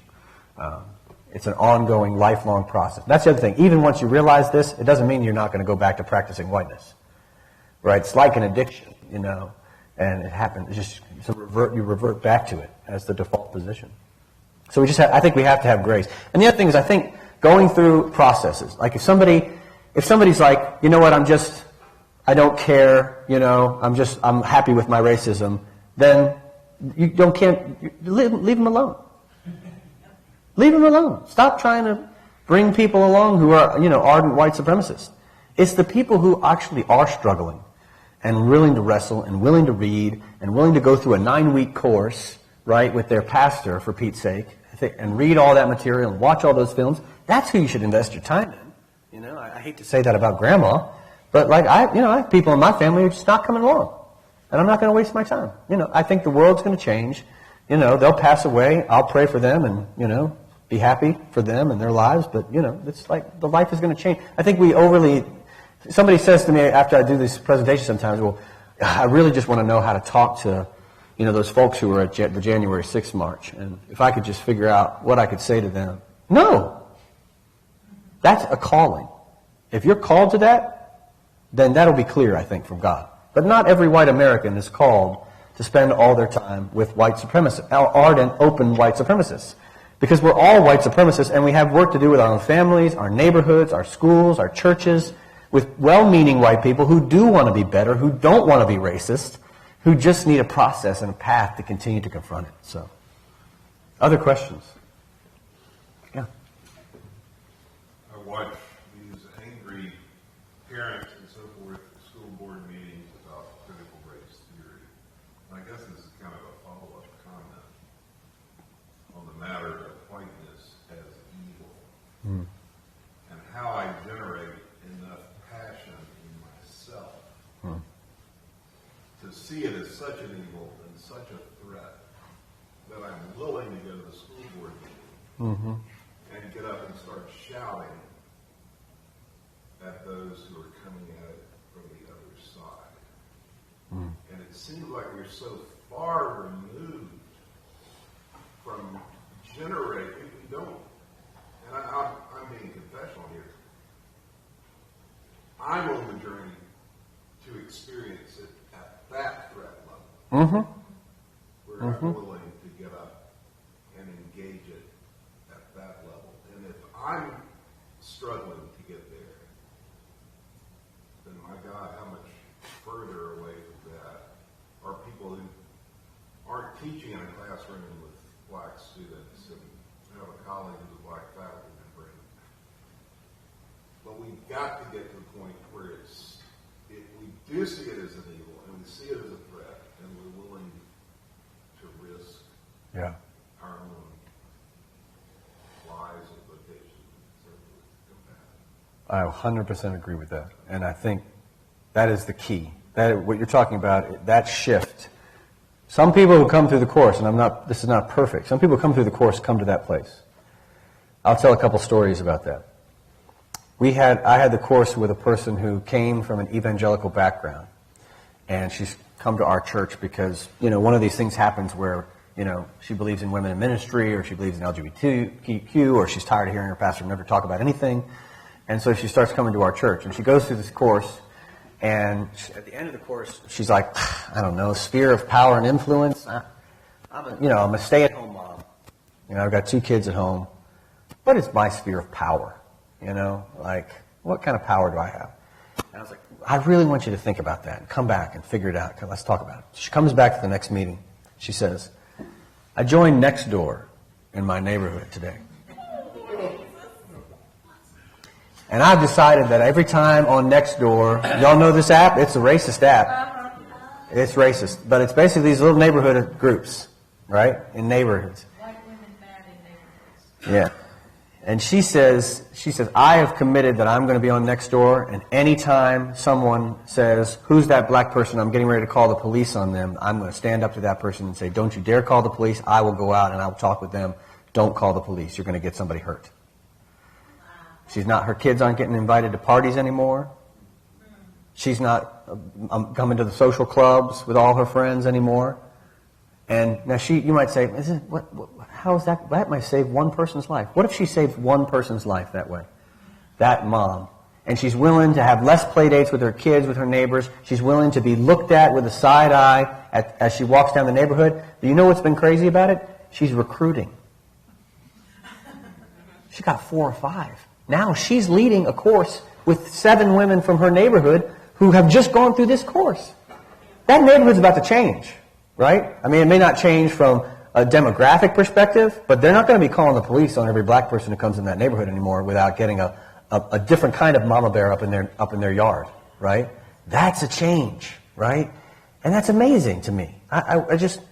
Another couple, it was an older retired couple. They both just retired, and they're trying to figure this out. And The husband's like, I don't know, what kind of power I have. And the wife says, well, I'm the matriarch of my family. My children, my boys, they listen to me. Their wives listen to me. Their children adore me. And we're going to make this a part of what our family does. We're going to talk about whiteness. We're going to be anti-racist at the dinner table, at Thanksgiving. We're going to read books together. We're going to share it. And her husband looks over and is like, I guess I'll do that too. It's like, right? I mean, suddenly now their family that's a changed family, right? And it seems small there. So what does compel someone to get to the point where they are willing to put their life on the line at a school board meeting, put their friends on the line, and really show up as a true, we have all this ally language that's not really helpful. Really, ally, if it was real, it would require sacrifice. And so a lot of white people are not willing to make it. There's no cost, right? We're not really literally, metaphorically, to have any skin in the game. We have no skin in the game, right? So I think it has to be finding those places of sacrifice. I'll tell you what, it's been a sacrifice for me in my church. I can't tell you how many people I've made angry over the years, and especially in the last 6 about this. Just real angry. Mad, cut giving, leave, force us to be in a situation where we have to figure out what to do with the budget. And I think about it, people will say, why would you do that? You could have just sat at this church, this white, tall, steeple, wealthy church, and made a bank and retired and sailed around the world in a sailboat that you bought for yourself. Why didn't you do that? Part of the reason I didn't do that is because of this journey that I went on, and because of my own daughter. So I'll never understand what my daughter has experienced in her life. She's experienced racism in every grade she's been in. She's only 12. And in every school she's been in, there has been a racial incident every year. One time when she was 2, and I'm going to say stories now that the people of color here are going to be like, of course. Right? They've all had these, where a little white boy wouldn't hold her hand because she was dirty. Now that little white boy didn't learn that in school. That came from home. Right? When she was 7, she had a little white boy that she played around with in the neighborhood call her the N-word. His mom was a police officer. Right? This year, first day on the bus, she was targeted as the only black person on the bus by 2 little boys who told a racist joke that you could not possibly tell at 6th grade without having an advanced understanding of racism in American history, which they don't have. They got it from their parents. They heard their dad say it, or their mom say it. And then they said that to my daughter on the bus. Right? And I say all that to say, like, for me, I get this all secondhand. I don't get it firsthand until I'm out there putting my life on the line on it. But I hear it secondhand from my daughter, and I'll never fully understand what it's like for her.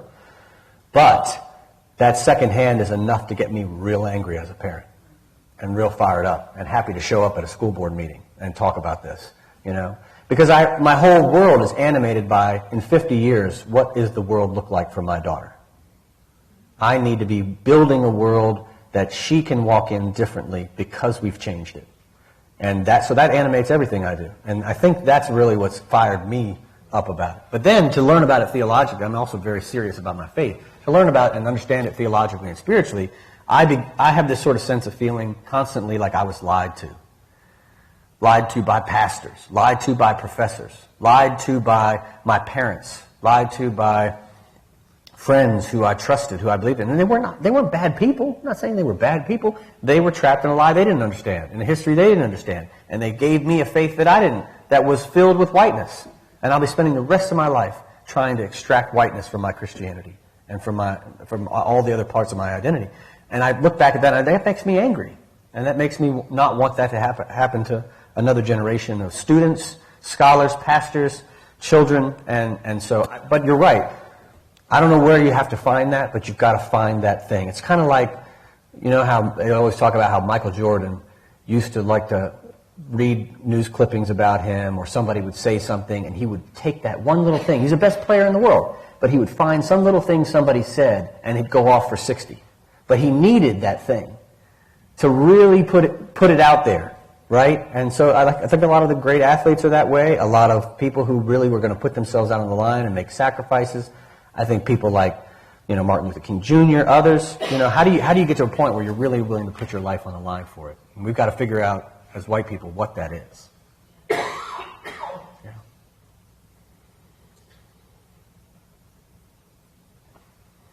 Matt, yeah.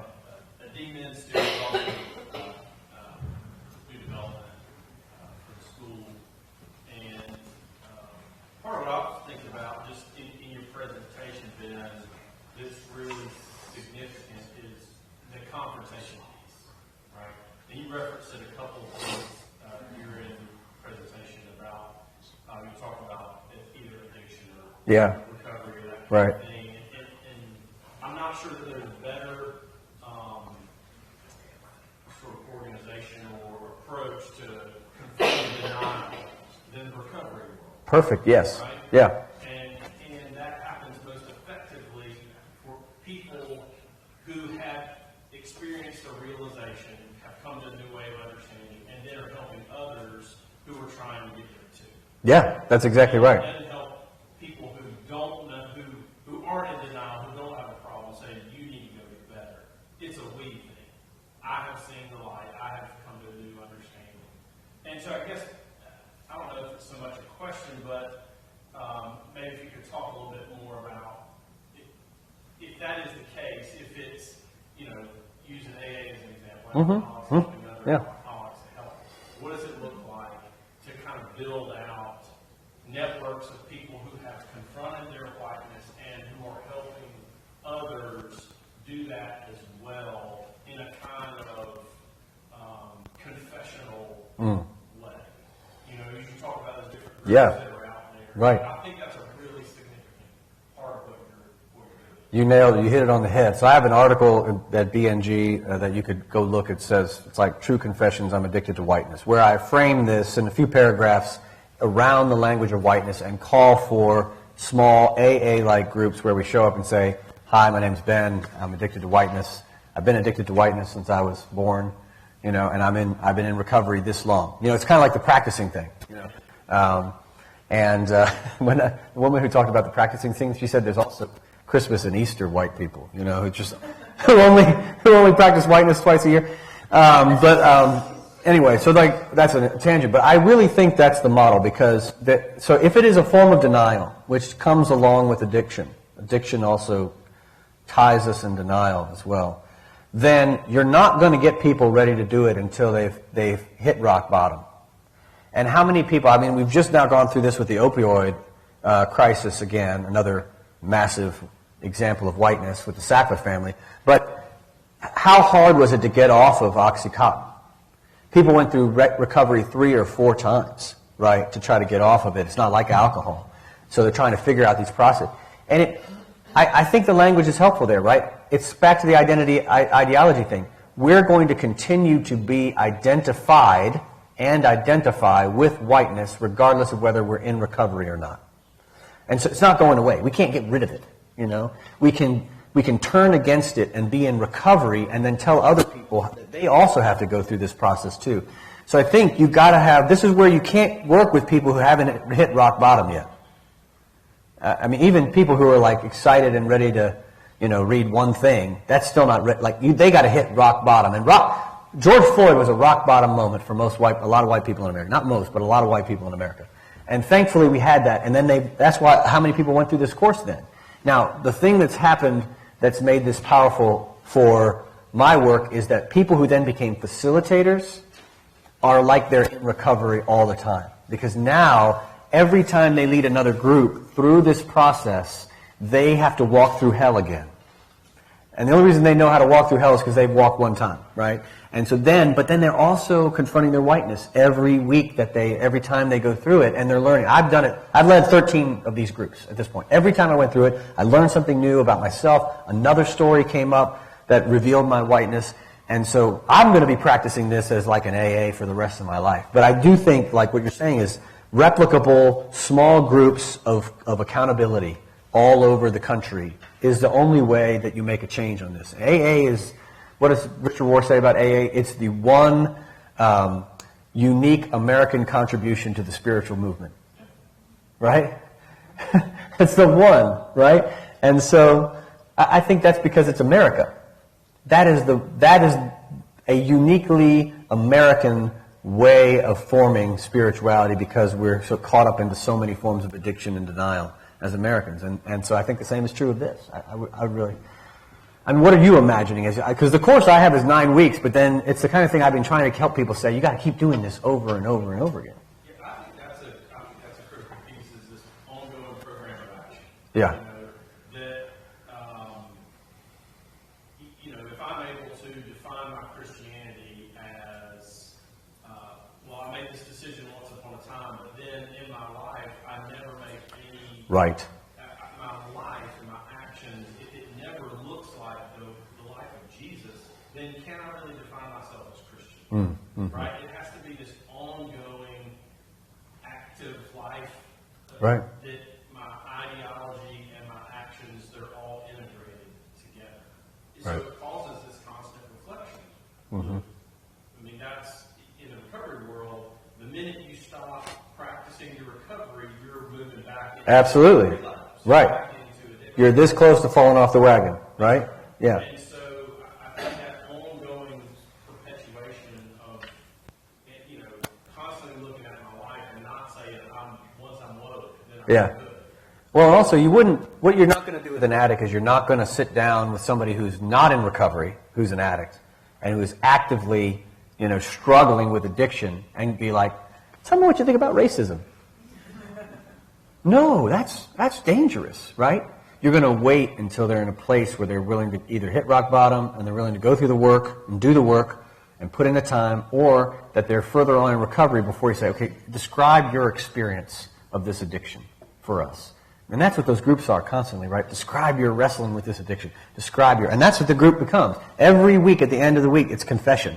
You tell another story, confess another example of your whiteness, and just tremendous power in that sharing story and the formation that comes out of people coming to reflect on their own upbringing and their own stories, especially when they have stories that are not just from their childhood but come up to present day. And the other thing is, almost everybody has to retell their story, because there are stories that they learned growing up about themselves that they now have to look at it in a new way. One of the ones for me that is really powerful is my parents were extremely proud of the fact that I went to preschool with Larry Holmes' granddaughter. Right? Larry Holmes' granddaughter. Larry Holmes is a professional heavyweight champion of the world. Boxing champion. And so they knew this, and they were like, isn't that cool? And they kept talking about it and talking about it. It seems harmless, and you're like, what? Why does that matter? But it was part of my formation as a child. I knew that me and Larry Holmes' granddaughter were friends in preschool, because my parents just kept talking about it. So what does that mean? They were also proud of the fact that I knew a black person. They were proud that I had a relationship with a black person. And their pride in it, though, was this kind of white liberal, look at us. We're cool with the fact that our son goes to a school with black people and had befriended one of them, and we're really cool that it was the heavyweight boxing champion's one that he befriended. Because if it was somebody else, they'd probably be like, who cares, just another black person. But it's Larry Holmes' daughter. So now I'm looking at that story differently. What were my parents trying to convey to me as they formed me with that story from a young age? They formed me into sort of like a colorblind racist.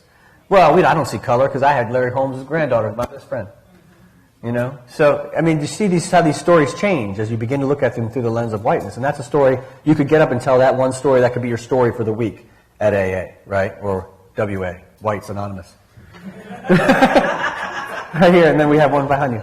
So, I'm very curious, at what point do you let people of color into Whites Anonymous?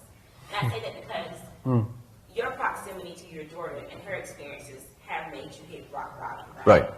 However, if I never encounter, work with, live with, in the same community, vote with, whatever, any person that has been marginalized, whether they're part of the LGBTQ plus community, whether they're a person of color, whether they're whatever, if I never had the experience of the conversation with in a candid conversation, and an open and honest conversation with someone that has been marginalized and oppressed, do I ever hit rock bottom? Right.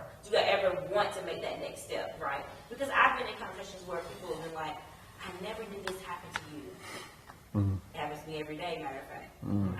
You know what I mean? And then it's kind of like, you hear the wheels turning, but then they step outside of this world and this conversation, and then you see the relapse, right? Because now it's not affecting you anymore. That just happened to Ansley or whoever they're talking to. So how do you form those conversations, and how do you have that sense of community, if that makes sense? I think that's crucial. So 2 things on that have been really interesting about this course. So I formed it intentionally to be a white affinity group, right? But the craziest thing happened. People of color signed up. Okay, so I had this crucial moment where I had to decide, do I now as the white guy in charge of this program, allow people of color to come in, even though I know I built it. My whole dissertation's about that, right? About why it needs to be a white affinity group. And I had to, and I just really struggled with that because I thought, God, I could set up somebody for harm, but then if I don't let people in, then it's like a whites only group. It was so weird. So what I decided to do was to not replicate the society's exclusion of people of color, and to just train the facilitators better to know what to do if their group had people of color in it. And it turned out that it worked really, really well. So it kind of makes me feel like my thesis was BS. But anyway, like, what happened was people of color could come into the group, and because it was constructed in a way to not allow white racial stress to get out of control, they could process their own engagements with whiteness in that space with white people and tell their own stories. And then white people had a real mirror in the course, in the group, but also somebody who was showing them that it's an ideology that can be consumed by people of color, which turned out to be very powerful. I had a group that I led with a woman from Colombia, an immigrant from Colombia, and she had massive anti-black racism that she was holding as she came in. Kept saying, I don't know why they're always complaining, black people. You know, as an immigrant, we know it's tough here, but, you figure it out. Finally she starts reading, Baldwin, and she's like, oh my God. Like, just suddenly it just occurred to her, and there's a massive change. And now she was a student. She was a teacher at a private school.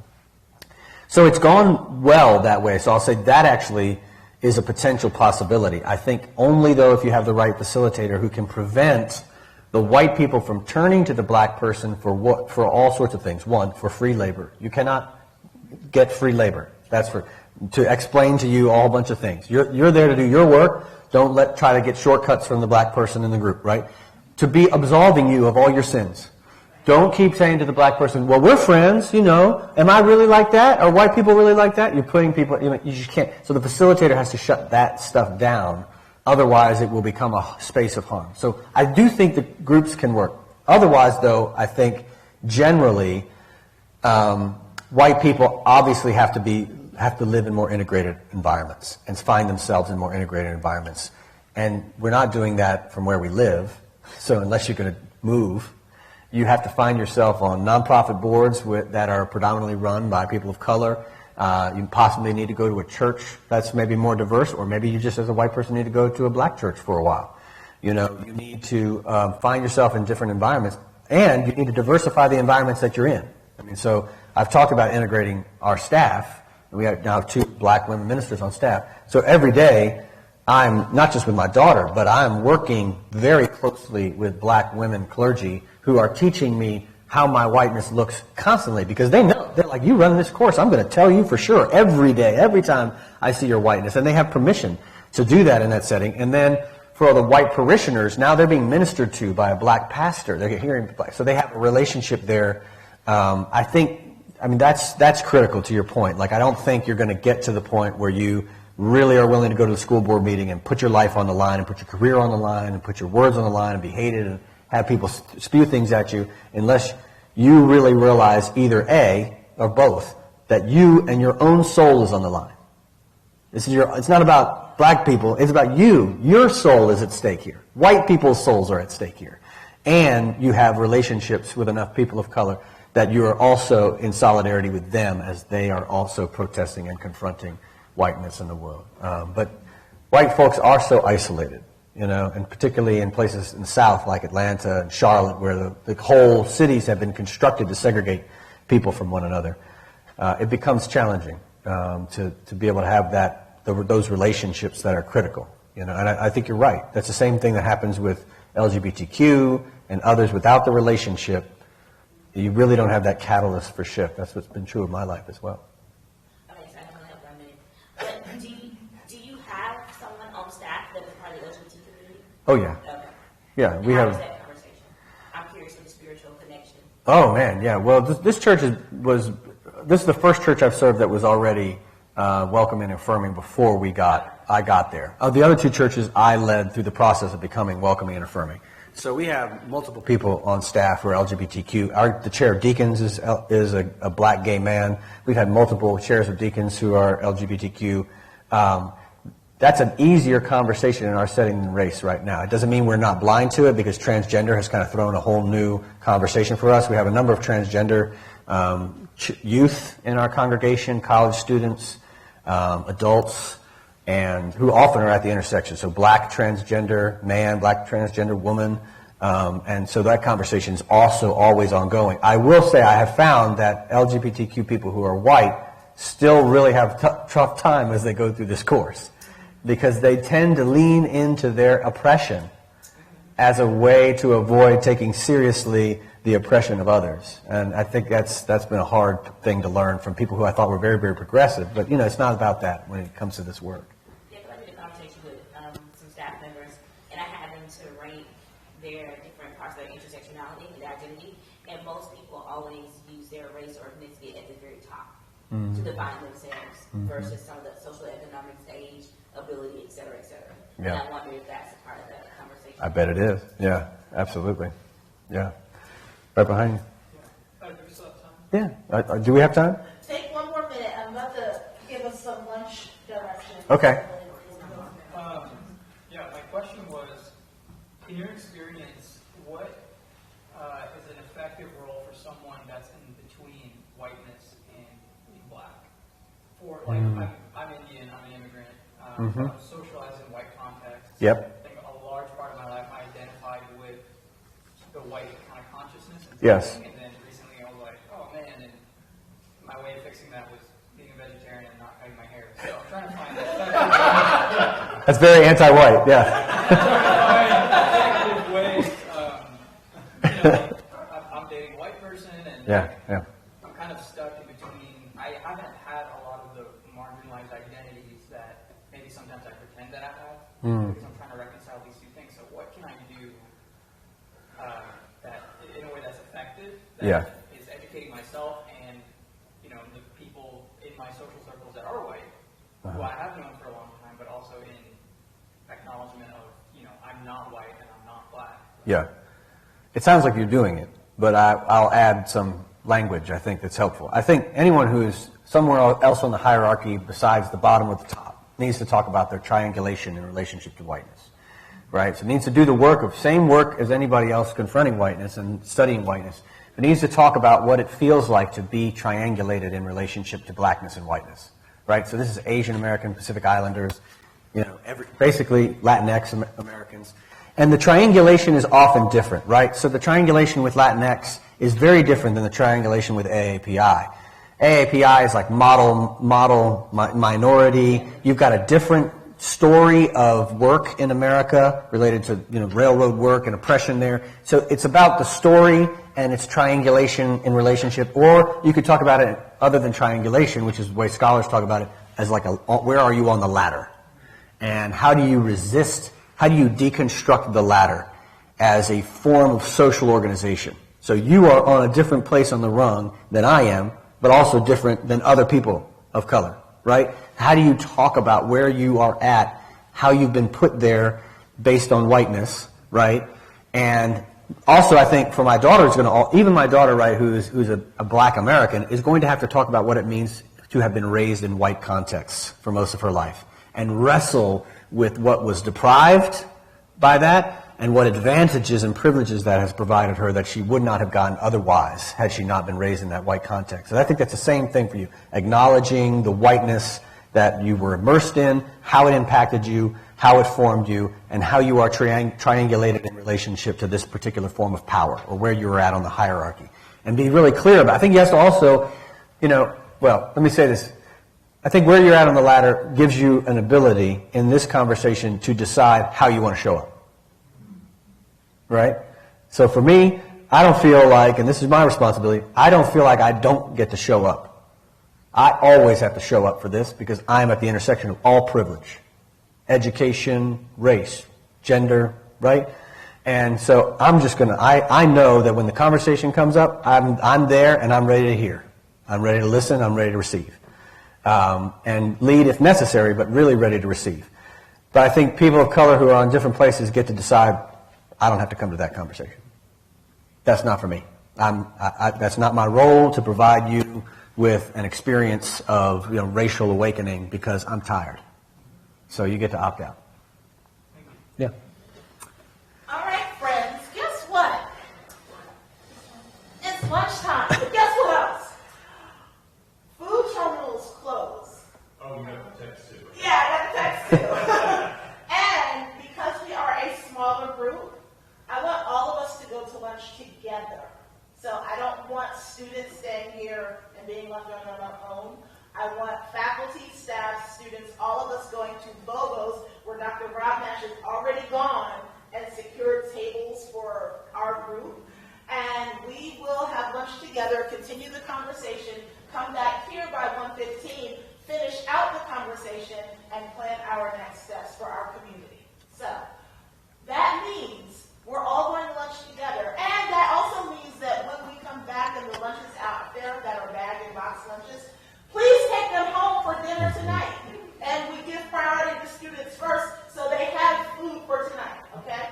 And that's going to be at the School of Theology, the SAC lunches. Okay, because that lunch will be in the School of Theology. All right, so, yes. Where's Bobo? Bobo's Garden is across the street, kind of, from Food Terminal. So I would suggest putting Bobo's Gardens in your GPS, and we'll all go from there.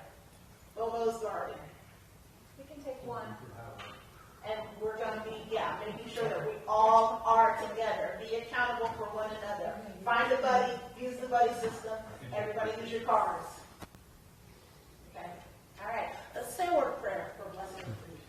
Gracious God, we thank you for this day. We thank you for just what our eyes and our ears and our hearts and our bodies have experienced and felt. Please allow continued conversation to flow as we manifest what this all means for our community. Bless the food that we are about to receive for the nourishment of our bodies, and bless our travel to Bobo's Gardens as we all continue this conversation. In Jesus' name, friends, I will see you all there. Amen. Amen.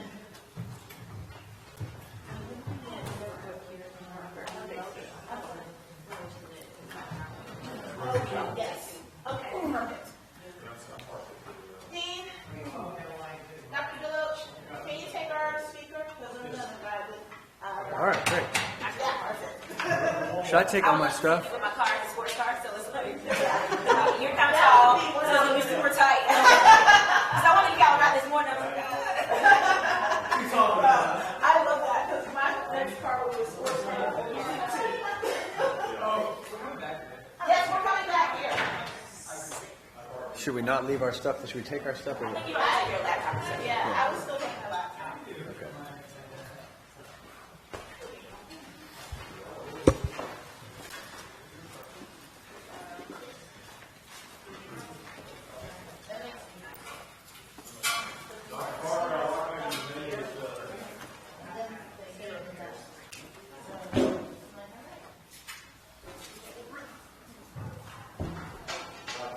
Yes. I like that Easter stage from Dr. Nash. He's going ahead of you.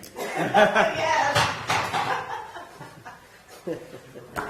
Prepare the way. Bobo's Garden. And you, please forgive me for not inviting you to the faculty lunch. I'm not happy. But no, it makes a difference when you still make money for us. Well, I'm in recovery, so all this stuff resonates. I mean, You have a lot to offer in these conversations. well, I'm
We're not going to take, it's already 1:45, 1:47.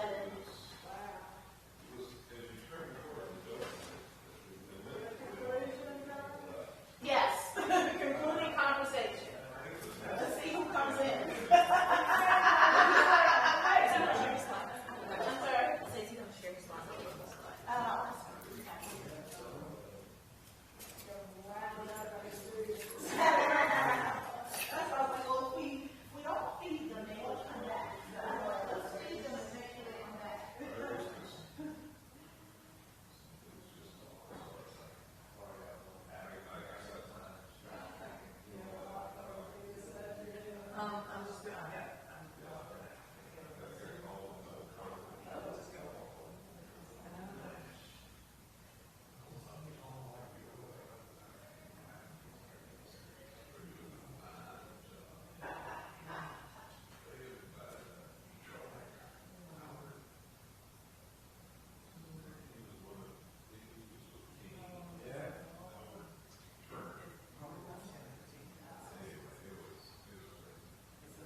Regarding anti-blackness and confronting whiteness and thinking through all these conversations that we've done today. So that's where we're kind of going now as we think about our concluding thoughts. But again, what's still rising up for you all, and what further conversations are we trying to have right now until about 2:15, okay?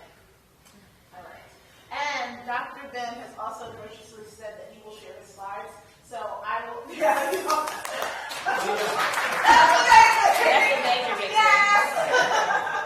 So once I get them from him via Google, I will send out to those who are registered of this event. So thank you all. All right.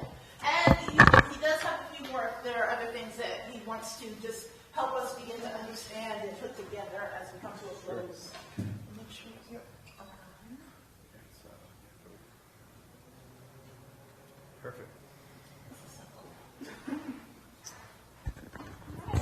So, friends, what else is rising up for you all? I'm sorry, we're in the way now. I can't say that. Yeah, thank you. I have a few more things I'd love to share, but I want to just take a minute to see if something rose up at lunch. I wasn't able to be at the other table, and so if there's things... That's good. Yeah, but maybe there's another question or something folks want to kick us off with now, or I can share a little bit more, whichever you'd like.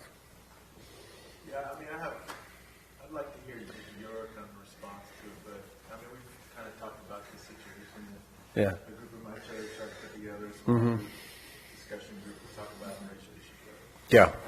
But one of the things that came out of it was one of our kind of main elders, tech guys, was like, I don't see Jesus in the scriptures really,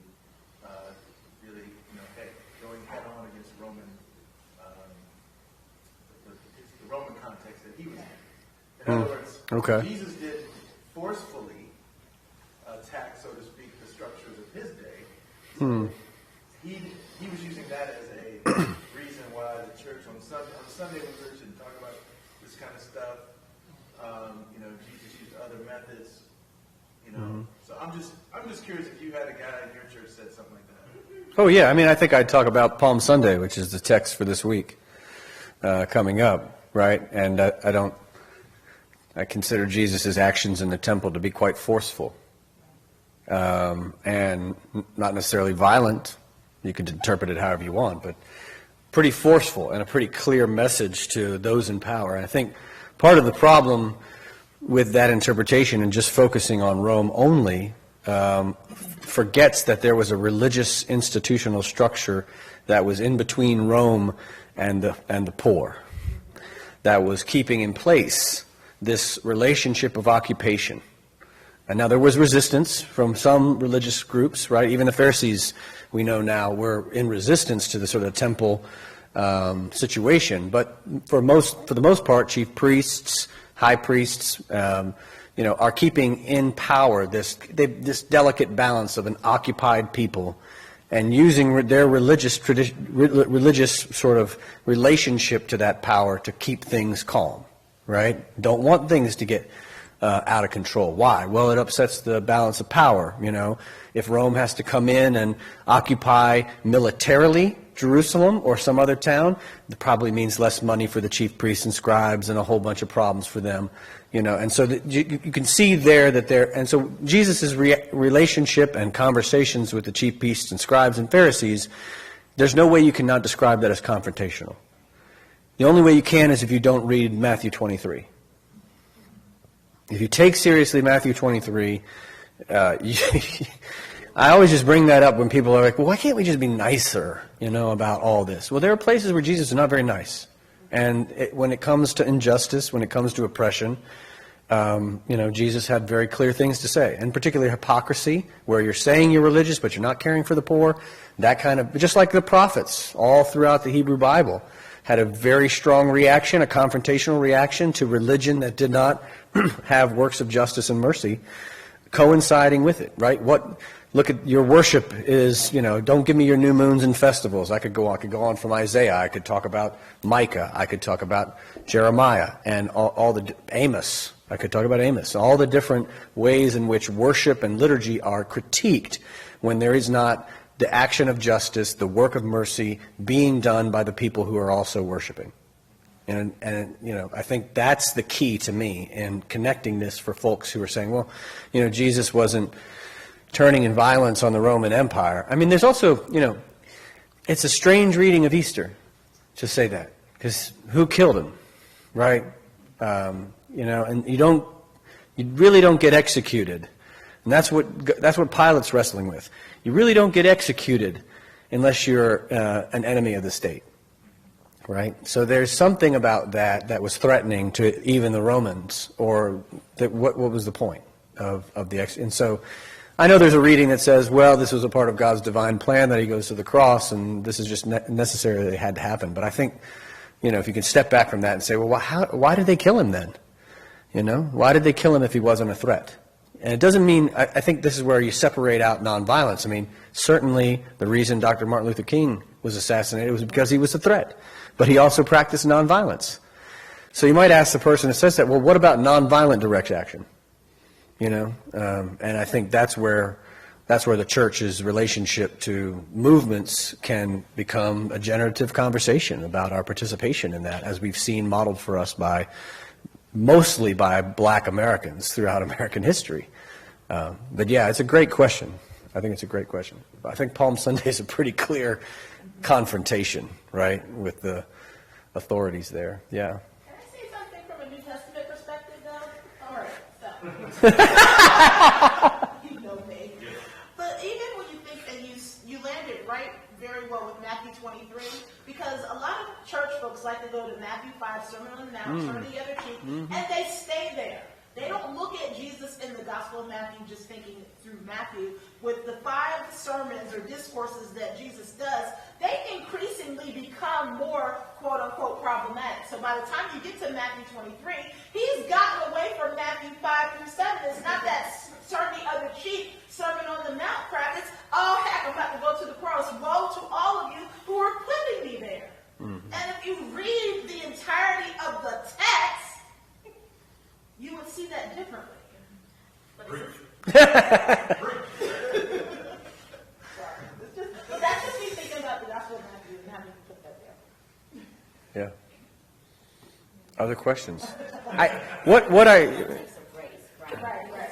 It's like Jesus of Nazareth, from Nazareth. Yeah, from Nazareth. We don't say Jesus who was Hebrew, but now when we see pictures of Jesus, what color is he? I always do a lecture of how Jesus and Paul became white. Yeah, so that has to even be The race was not the same. right. Yeah, but I say that thinking about German Arianism and what a lot of things that Dr. Ben's already talked about, that German Arianism becomes that supremacy that places that identity upon Jesus as well. And so we do have to have these conversations about ethnicity or even proto-ethnicity and proto-racism, even as you're reading the biblical text. Yeah. It does bring up a question that leads, I think, in a place that's important for education and church, and I'll just move to my next slide. One of the words that we use in the Christian tradition is not confronting when we think about the word evil. The word that we use in the Christian tradition is renunciation. This is the traditional word that we've used for, and so what I'm asking here in this question is, what would it look like to think through a more specific baptismal liturgy that named, I don't know what that is. There you go. That named for those, and as you'd have to do it as a part of catechesis as well, because you can't just name whiteness as evil in the baptismal liturgy and think you've done your work. But if your formation of disciples included a more specific description of evil, how would that change the decision-making process for those becoming baptized and their understanding of what their faith and its relationship to evil in the world looks like? Now, I know like a lot of moderates and liberal, particularly liberal white folks, don't like to talk about evil. I found this out as I've done my work at Myers Park Baptist. They're just, first of all, they don't think that evil exists because they've already lost their metaphysical relationship to the world, and so they've already forgotten about evil in that way. But also, when you start talking about that whiteness as evil, they really get upset because you're saying, now you're telling me, I'm personally am evil, and I struggle with that. Well, the Christian tradition has been talking about people being evil from the beginning. We would not have baptism, the original rite from the very beginning has always included a renunciation of evil as the very first vow. And it's deeply tied to the story of Jesus' temptation and baptism and the relationship of the temptation and baptism in the Synoptic Gospels. And so I think we have been unspecific when it comes to evil, and if you were to ask somebody, right, especially an average white person, okay, go find an image of evil on Google. 9 times out of 10, they're going to find a picture of Nazis marching in the street or the Holocaust. They're not going to find pictures of slavery, right? Pictures of Jim Crow, pictures of mass incarceration, pictures of indigenous genocide. And it's because we're in the denial where we have blocked out for ourselves our own complicitness within the evil that our ancestors have participated in and created. So I think if we could be more specific about what we mean by evil, in our baptismal process, in our formation of disciples, we might be able to work through this ideology. It's a suggestion that I got from J. Cameron Carter. He talks about the baptismal rite. And what would it mean to renounce whiteness? Actually, Willie Jennings said this to me when I was in seminary. I didn't understand it. He said that when you baptize, you should say as they come up out of the waters, you are no longer white, you are now a Christian. And he says, and you do that, and then you'll find out where you're at with your church. You do that enough times, and you'll find out where you're at with your church. Do that to one 12-year-old, and find out what happens in a white dominant context, right? But again, that just illustrates for us the lie, the ideology that we're trapped in. Because you'd have to do the white parents first. Everybody needs to be rebaptized in the white tradition, the whole white tradition. That's how Baptists got their name in the first place anyway, right? By baptizing people whose baptism was tied to their imperial and ethnic identity and trying to baptize them into a new community, right? That's where Anabaptist comes from. That's where rebaptize comes from, is that baptism had become the same as you were born and you were baptized and you became a citizen and a Christian at the same moment. And in trying to divide those identities was one of the reasons for sort of rebaptisms that were taking place for adults at the time. So maybe we need a similar process to take place in the white dominant church related to baptism. And then a few other things just quickly here. There is a movement emerging that's very, very early in its development that I do think could be helpful in seminary contexts, and that is the development of a critical white theology. There's already critical whiteness studies, critical white studies, but a critical white theology, this would give a place for white scholars and theologians to address using the tools that are provided for us from black liberation and womanist theology. And while we can't be black liberation theologians or womanist theologians, we can use their methodology to critique our own complicitness and our own ideology that we're trapped in. And so there's folks already working toward this, actually from a UK context, but the interesting thing is that they're referencing U.S. sources in their work. And one that they're wrestling with is one I already mentioned. One of the only full book-length treatments from it's not even called Critical White because it's older, is Jim Perkinson's White Theology. And then there's some other books that address it as a chapter or a thing here or there. But I think this is a move that we may see in the academy going forward, potentially. But it does give us a path. And what I would do with it, and I sort of jump to it here, is I think sort of the model that I followed in finding sources that are engaging with whiteness is a place to build a methodology. You start with the literature of white estrangement, black liberation theology, womanist theology, the black intellectual tradition, and then you expand. You've got Asian American Pacific Islander theological voices, you've got Latinx voices, and you use that to build the foundation of a critical white theology that then begins to address white Christian churches from that perspective of critique, helping to, you could come at it from a whole bunch of different angles. This is just some marks of critical white theology that these two scholars in the UK had come up with.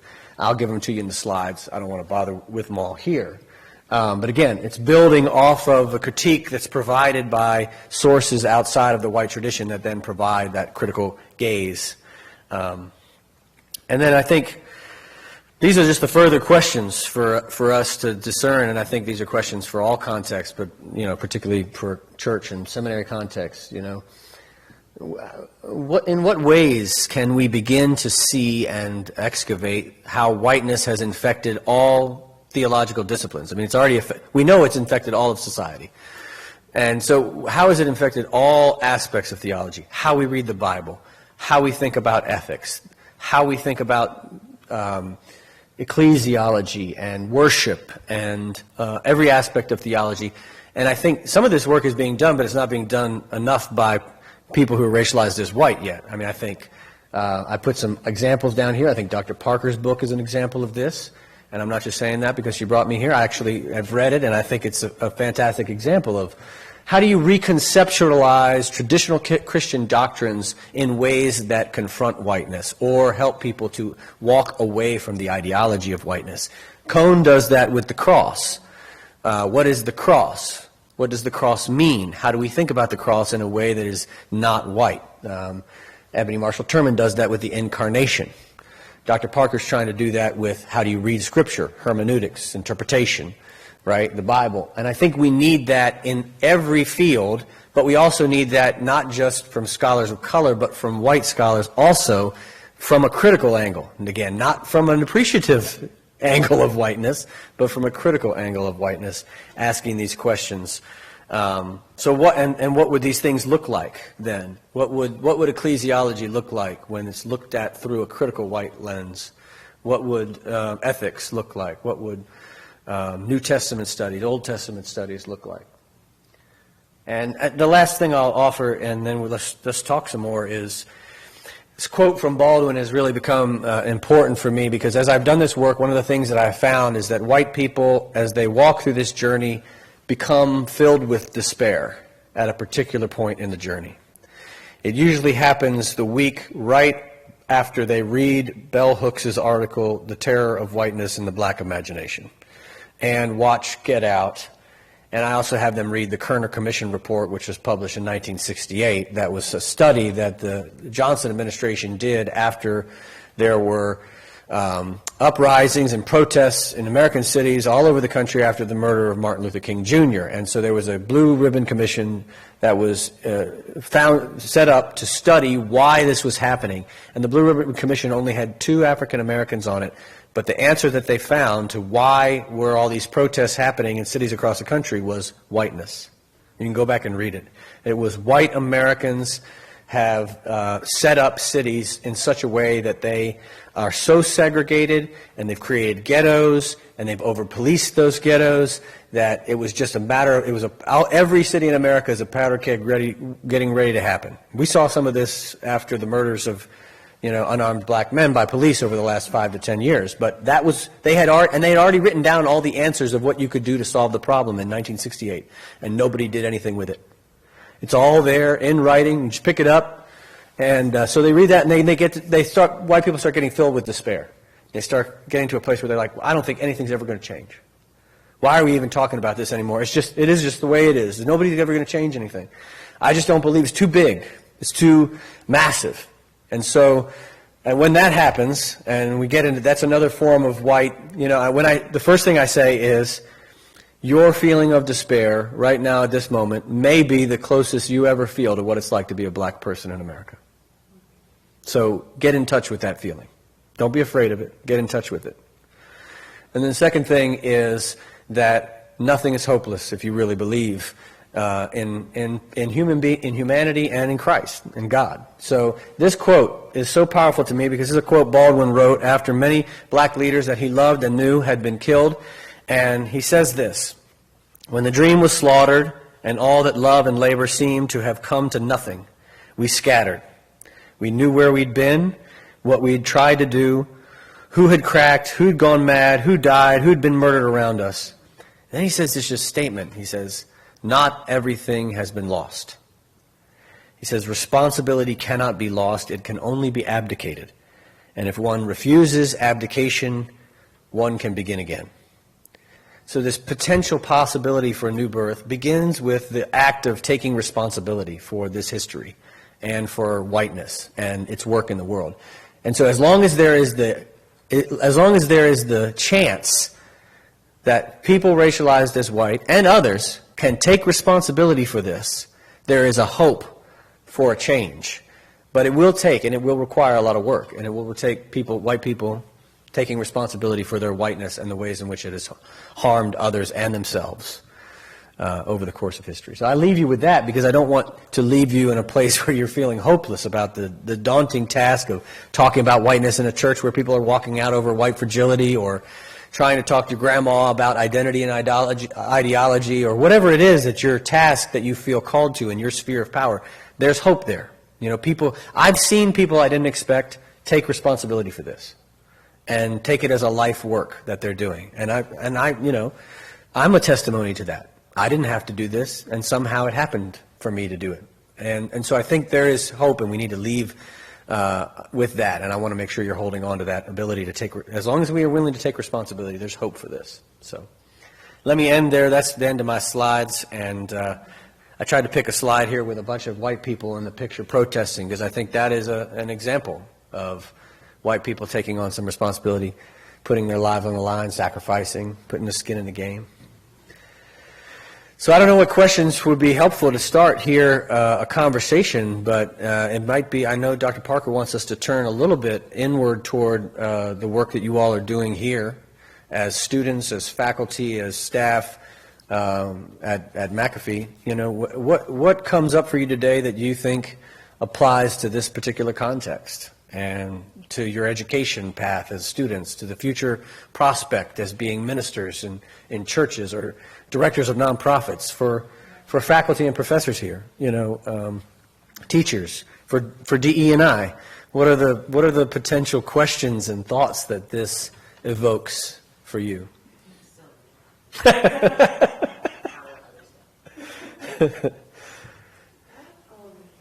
I have this understanding, based on what you shared today, that nobody walks away from what whiteness has done unbruised. Mm-hmm. So my question from a Black context is, how do you, so there's this confronting of whiteness that you seem to you've created for white bodies. But what about the Black bodies? Like, what does a space of recovery from the backlash blues that Nina Simone sings about, like, what would that look like for us?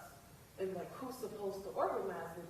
And you know, every time I say things like this, I get nervous because they're like, well, you brought it up. So my question is just like, what does that look like, creating that sanctuary, that space? I love that question. To make, you know, room for, make sure everybody's included. Because it's, you know. Yeah, no, I think it's a trauma-informed space. Right. It has to be a trauma. And I think trauma studies are big right now. So there's a lot of options for that. And in a space that is healing, but has an intentional look at the ways in which whiteness has created harm. Because there's so many forms of harm that folks don't think are related to whiteness. Most of them are, but folks don't think that they are. You know, I think about the work, a lot of work that folks have done on how people have been carrying in their bodies the trauma, generational trauma, not just the trauma of their own lives related to the experiences that they've had, but the generational trauma. You know, we've now medically and biologically proven that this exists, right? So what does it mean to have a trauma-informed response, say, as a church or a seminary? This is a really interesting question you're provoking for me. I've got two Black... Dr. Annalise Singh has done a lot of work on this with the Racial Healing Handbook. Mm-hmm. And so she works a lot through that, like how do you, and then also if you take a look at the post-traumatic slave syndrome book, I think that's also the lens to look at it. So I think it's going to be like wraparound services, like how you would do in communities. But I think you also have the support and the resources of the people that may have caused the trauma as well. I think in addition, Resma Menakem book, My Grandmother's Hands. Do you know that book? It also has a trauma-informed perspective on talking about. And here's the one thing, though. I get a little nervous about trauma-informed language around white people. There's some of that makes me feel like maybe we're trying to let white people off the hook here.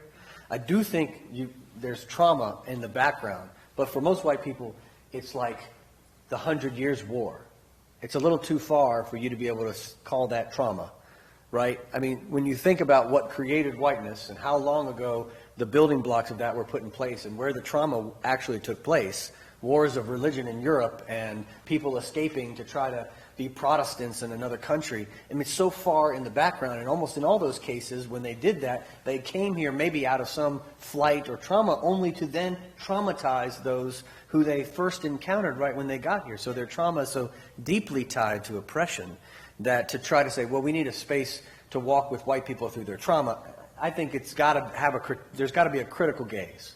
Yes, there's trauma there, sure, but you've got to have a critical gaze for the white folks, which I'm not sure you would put in the black context the same way. So it's got to me, I think it needs to be different settings. You're right about wraparound. That's got to be the case. But again, I don't know what you probably need is some kind of rhythm where you have times, caucus groups do this now, times where white people are doing their work together, critically looking at whiteness, and then times where they're working in context with people of color. And you're going back and forth, and you have safe space or whatever, and then you come back together. If you don't do that, I think you miss out on those relationships that we talked about earlier. I think I like that model better. Yeah. I just think somebody to do that. Yeah. In a community setting. Because I know a lot of Chamber of Commerce's, which is a very interesting thought. They're actually getting involved in this kind of work because it's impacting, guess what? Capitalism. Oh, yeah. I won't name any Chamber of Commerce's. That's what they are, because they've noticed a decline. Yeah. Because of, like, the segregation, the red line, et cetera, et cetera. Right. Well, there's a reason all those companies put Black Lives Matter on their buildings and on their logos when that happened after George Floyd. It was. They wouldn't have done it if it wasn't financially beneficial for them. Yeah. No.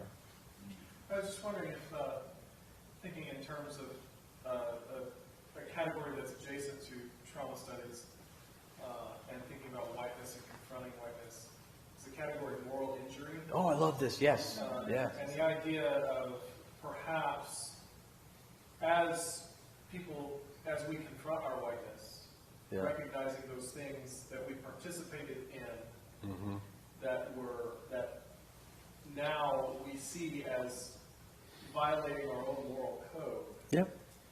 And how that category and work with people who have suffered through moral injury might be a way into that conversation. I 100% agree. I have a whole bunch of thoughts on this. I'll start with the first one, though. It has to be to give credit where credit is due. Dr. Shaniqua Walker-Barnes talks about that in her book, I Bring the Voices of My People. She's the first that I know of in academic world to connect the issue of moral injury to whiteness. So massive credit to her. Massive credit to her. So I know a lot of y'all have worked with her before. So incredible work there. As somebody who's been in the military, I've been familiar with the field of moral injury long before it was intersectional with other fields. And I think it's really, really powerful. There's this podcast that really disturbed me I listened to recently called The Line.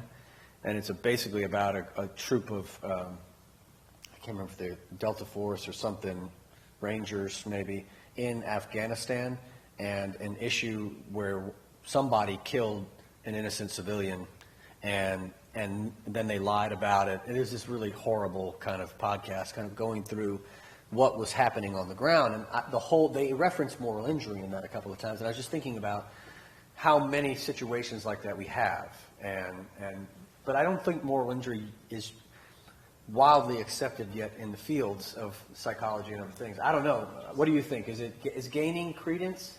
Gaining, but not much slowly. Yeah. It's being used more in ministry than academic. More in ministry. So I think you're right. I think Shaniqua was on to something. You're on to something. It's a place to go because it's a way. The great thing about moral injury is it's a way of kind of flipping keeping the critique present as you do work with people that may be pastoral or caregiving. Keep the critique there, right? You did something wrong, or you're participating in a lie. So the critique's always there, but we're also going to work with you. That's part of that's part of the reason for the spiritual practices here. People who are in my church mad at me for talking about whiteness, they don't see what I see in the development of the container. They'll say, well, just always talking about it, and just pushing, and I'll say, look, I've given you this. I've created a spiritual formation model for you to walk through with your friends, right? To do this work in a way that's safe and in a container, and provided you a pastoral setting to do it, but all you're doing is coming on Sundays and hearing me preach. No wonder you're stressed out. That's all you're doing. So you're not taking responsibility again. Again, abdication. When it comes back to it, every issue like that is going to turn into some form of denial or abdication that white people are reacting, whether it's in your churches or in anywhere else that you're trying to do this work. Those are the two reactions that are almost always there. That's good. Other questions? Thoughts?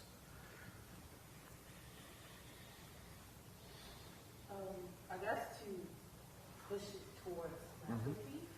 What does it look like for us making the conscious effort, to create this space, both a space for confrontation, but then there's also this space for recovery, and not necessarily make one be a hush harbor as it has been in the past, but let's be out loud about the recovery. Like, it shouldn't have to be like, oh, let us go sit in a corner somewhere and deal with what we've been carrying through generations, while we let whiteness continue to confront and give them the space and time to go back to all the authors and like, because as a black person, we've been saying it this whole time, but nobody's been reading it or no one's processing it. So now that it's finally being processed, we still have to be in the hush harbor and be quiet because we don't want to be too available to hold your hand through the process because we didn't have that ourselves. And like we talked about in our class, Race, Racism, and Reconciliation with Dr. Schneeberwalker, a lot of the synopsis for, the consensus for a lot of the black students, we're too tired to continue to have this conversation. So it's like, we just need rest. So how do we afford that rest to our black brothers and sisters while at the same time being graceful and merciful towards one another, because at the end of the day, this is ministry. And if we can't get it figured out in here, how are we going to do it in these people out there? It's weird to me.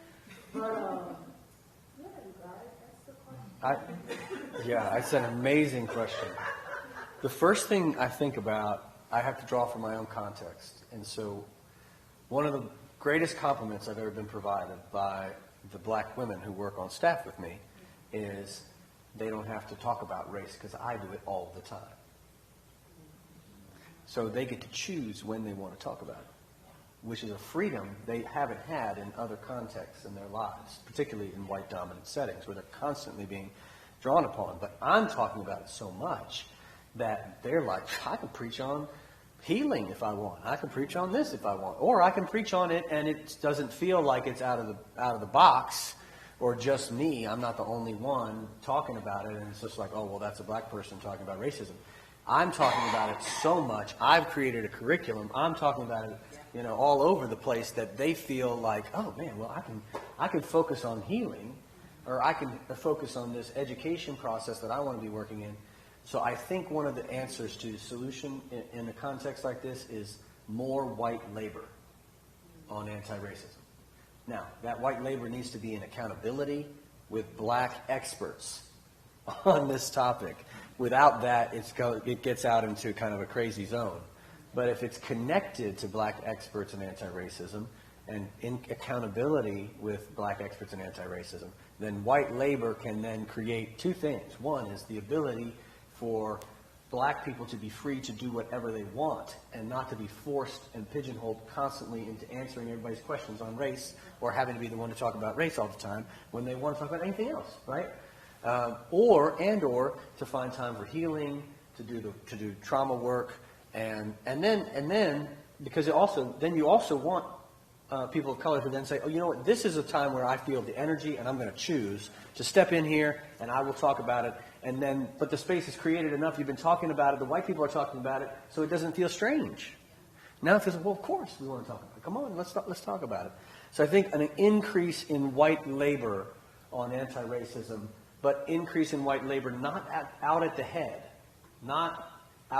leading black people, leading white people in their own context while staying in accountability with black experts. So for the curriculum, all the facilitators who go through my curriculum have to meet every month with a black woman who is an expert in anti-racism, PhD from Iowa State. Her name is Dr. Lucretia Berry. She holds us accountable. And so we pay her to come every month and to work with our facilitators. And the facilitators they know they're coming to be held accountable to their whiteness with her. And she wants to do this work. She's getting paid for it. She likes doing it. She enjoys it as part of her work.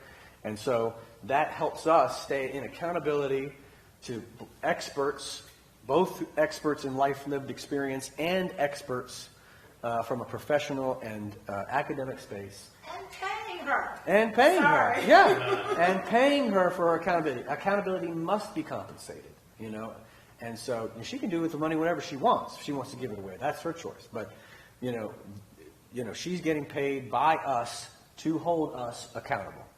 I mean, that's a model that you don't see very often, I think, and so that's one thing that's really critical in this. But again, increasing white labor on anti-racism, then it does start to change the dynamic of an institution. I've seen it in mine. I mean, all the negativity is addressed at me. The black women in my context, they're still getting microaggressions, of course, in a white dominant context. They're still getting this and that here and there. But they're not having to be out on a limb for racism and and totally responsible for leading our organization to become anti-racist. And if that's the model, then I mean you see this in a lot of DE&I models. Actually, we're gonna put the one black person in our organization. There's a university in Charlotte that just did this. They are a university. I can't tell you which one, but it's a university, and they have an 80% black student population, and they have a 99% white upper level administration. And they have one black woman who's the only black woman in the upper level, and she's now their D&I person. And I think, again, what is the dynamic? It's replicating the plantation logic, right? We talked about this, the Jennings book. It's white people at the top, and then some black people working for the white people at top, who are then over top of the other black people who are, we got to stop all that. We've got to cut through that somehow. Thank you. I think McAfee, I would love to say this too, peer-to-peer education has been really helpful. So if y'all were in my office to start conversations to educate other students, it's like training the facilitator, training the facilitator to facilitate these conversations.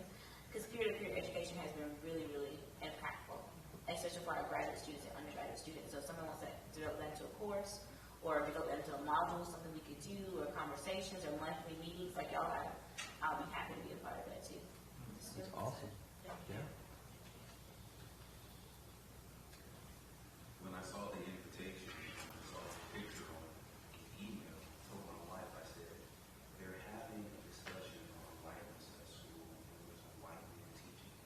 I said, what do you think about that? She said, who better to learn? That's why I came to him. So I just want to tell you thank you. Oh, thank you. That means a lot to me. We were talking about this very factor, actually, as we were going to lunch. There are certain settings, and this shows you the evil of the world. There are certain settings where white people can't hear about this from a person of color. The only change will happen when another white person stands up. And this is how I got into this work, is I had people of color tell me, okay, you got to go do this with your people. Now, you're out here in the streets with us. Go back into your church and walk your people through this. And so I had to, think about that power and what does that mean. And so with great power comes great responsibility. White, I'm a man, right? I'm a pastor. There are just some people in America who will listen to my voice differently and hear my voice and change based on my voice than anyone else's, because they've been conditioned to listen to my voice their whole life. I've been thinking about this just with all the amazing moments where women announcers are now announcing male sports. That's new in my lifetime. But that's another example of we're conditioned to hear men talk about certain things and conditioned to hear white men talk about certain, and we don't trust anyone who doesn't have that voice. And so that's horrible. It's just a revelation of the whiteness that has infiltrated our society and taken. But we need to use the power to deconstruct it. So you take the power from. This is what I mean by treason, right? I'm a traitor. I speak treason. I speak it fluently. I'm a race traitor, and I'm proud of that. I don't have any problem with that, because I don't see any other way for me to be in relationship to the ideology that I'm trapped in, except to be a traitor to it. And by being a traitor to it, I'm more loyal to Christ. I feel this way. By being a traitor to whiteness, I am in deeper loyalty to the mission of the gospel. By being a traitor to whiteness, I am more deeply related to my solidarity with all humanity. And so I have to remember that every time I try to. And I think race traitor is a better language than ally or all this other language we got out there, right? Well, it's funny because I've said that in the context of a class where I've said to a white student, I need you to be a race traitor. And it's like, and I'm like, that's what I need.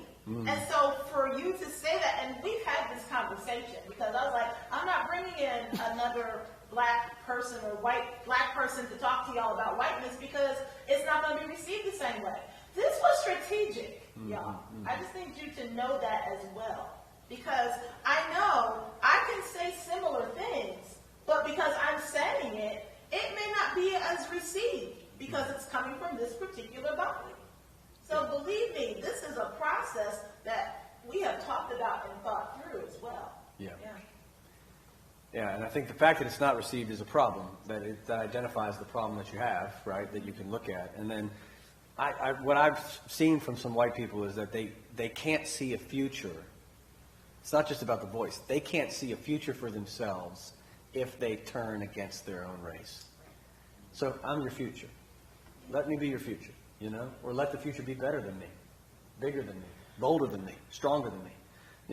Let people see an example of, like, I'm not dead yet. They haven't come for pitchforks with me for me yet. And I'm talking about whiteness all over the place, right?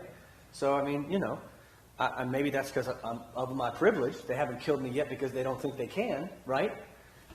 Okay, well, that's the point, right? That's the point. It's not as scary as we make it out to be as white people. I think we can't see a future because we're worried about being hated by our family. My father's a die-hard Republican, and we're fine. We're doing fine. Do we disagree? All the time. I've got Republicans in my church, people who voted for Trump, people who hate that I'm talking about this, mad at me all the time, and I'm fine. And you have to figure out what you need to do to build resilience in your inner core so you can keep always turning back in on that thing that animates what your work is. And if you really believe, this goes back to that question, are you really willing to sacrifice? What's going to get you to that city council meeting? What's going to get you to that school board meeting? Willing to put yourself on the line. There's got to be something inside that you can look to and say, this is my true north. This is my truest and deepest belief, and that is that this is a lie, and it's killing us all. And if I really believe that, then you're going to go out and do some stuff, right? If you really believe it's killing everybody, including white people. There's a great book I will recommend, last thing I'm going to recommend, Dying for Whiteness, by Jonathan Metzl. This is a book about the Midwest, predominantly, Midwestern cities, and it's about how people in the Midwest are literally killing themselves by voting out of solidarity to whiteness for policies that are murdering them.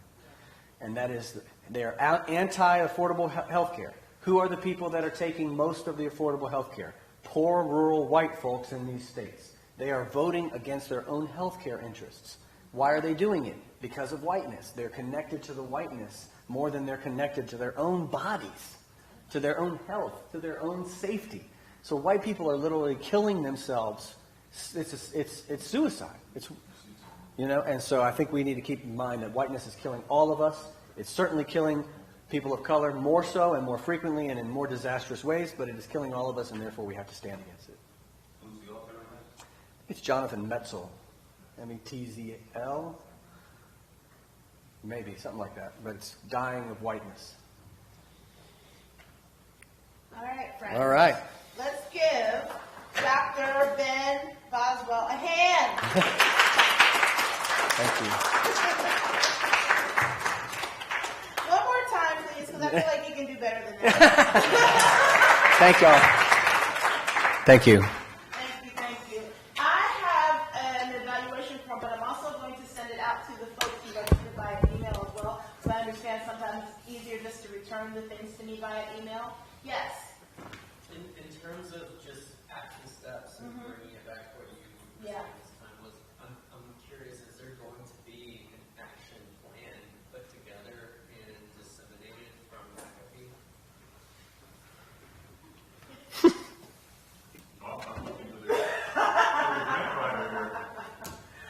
There will be something. I don't know if I would call it an action plan just yet. I think for me and for this grant, it was, okay, what do we need to do? How are we coming together? What are some of your responses? And me collating that information and thinking about that action plan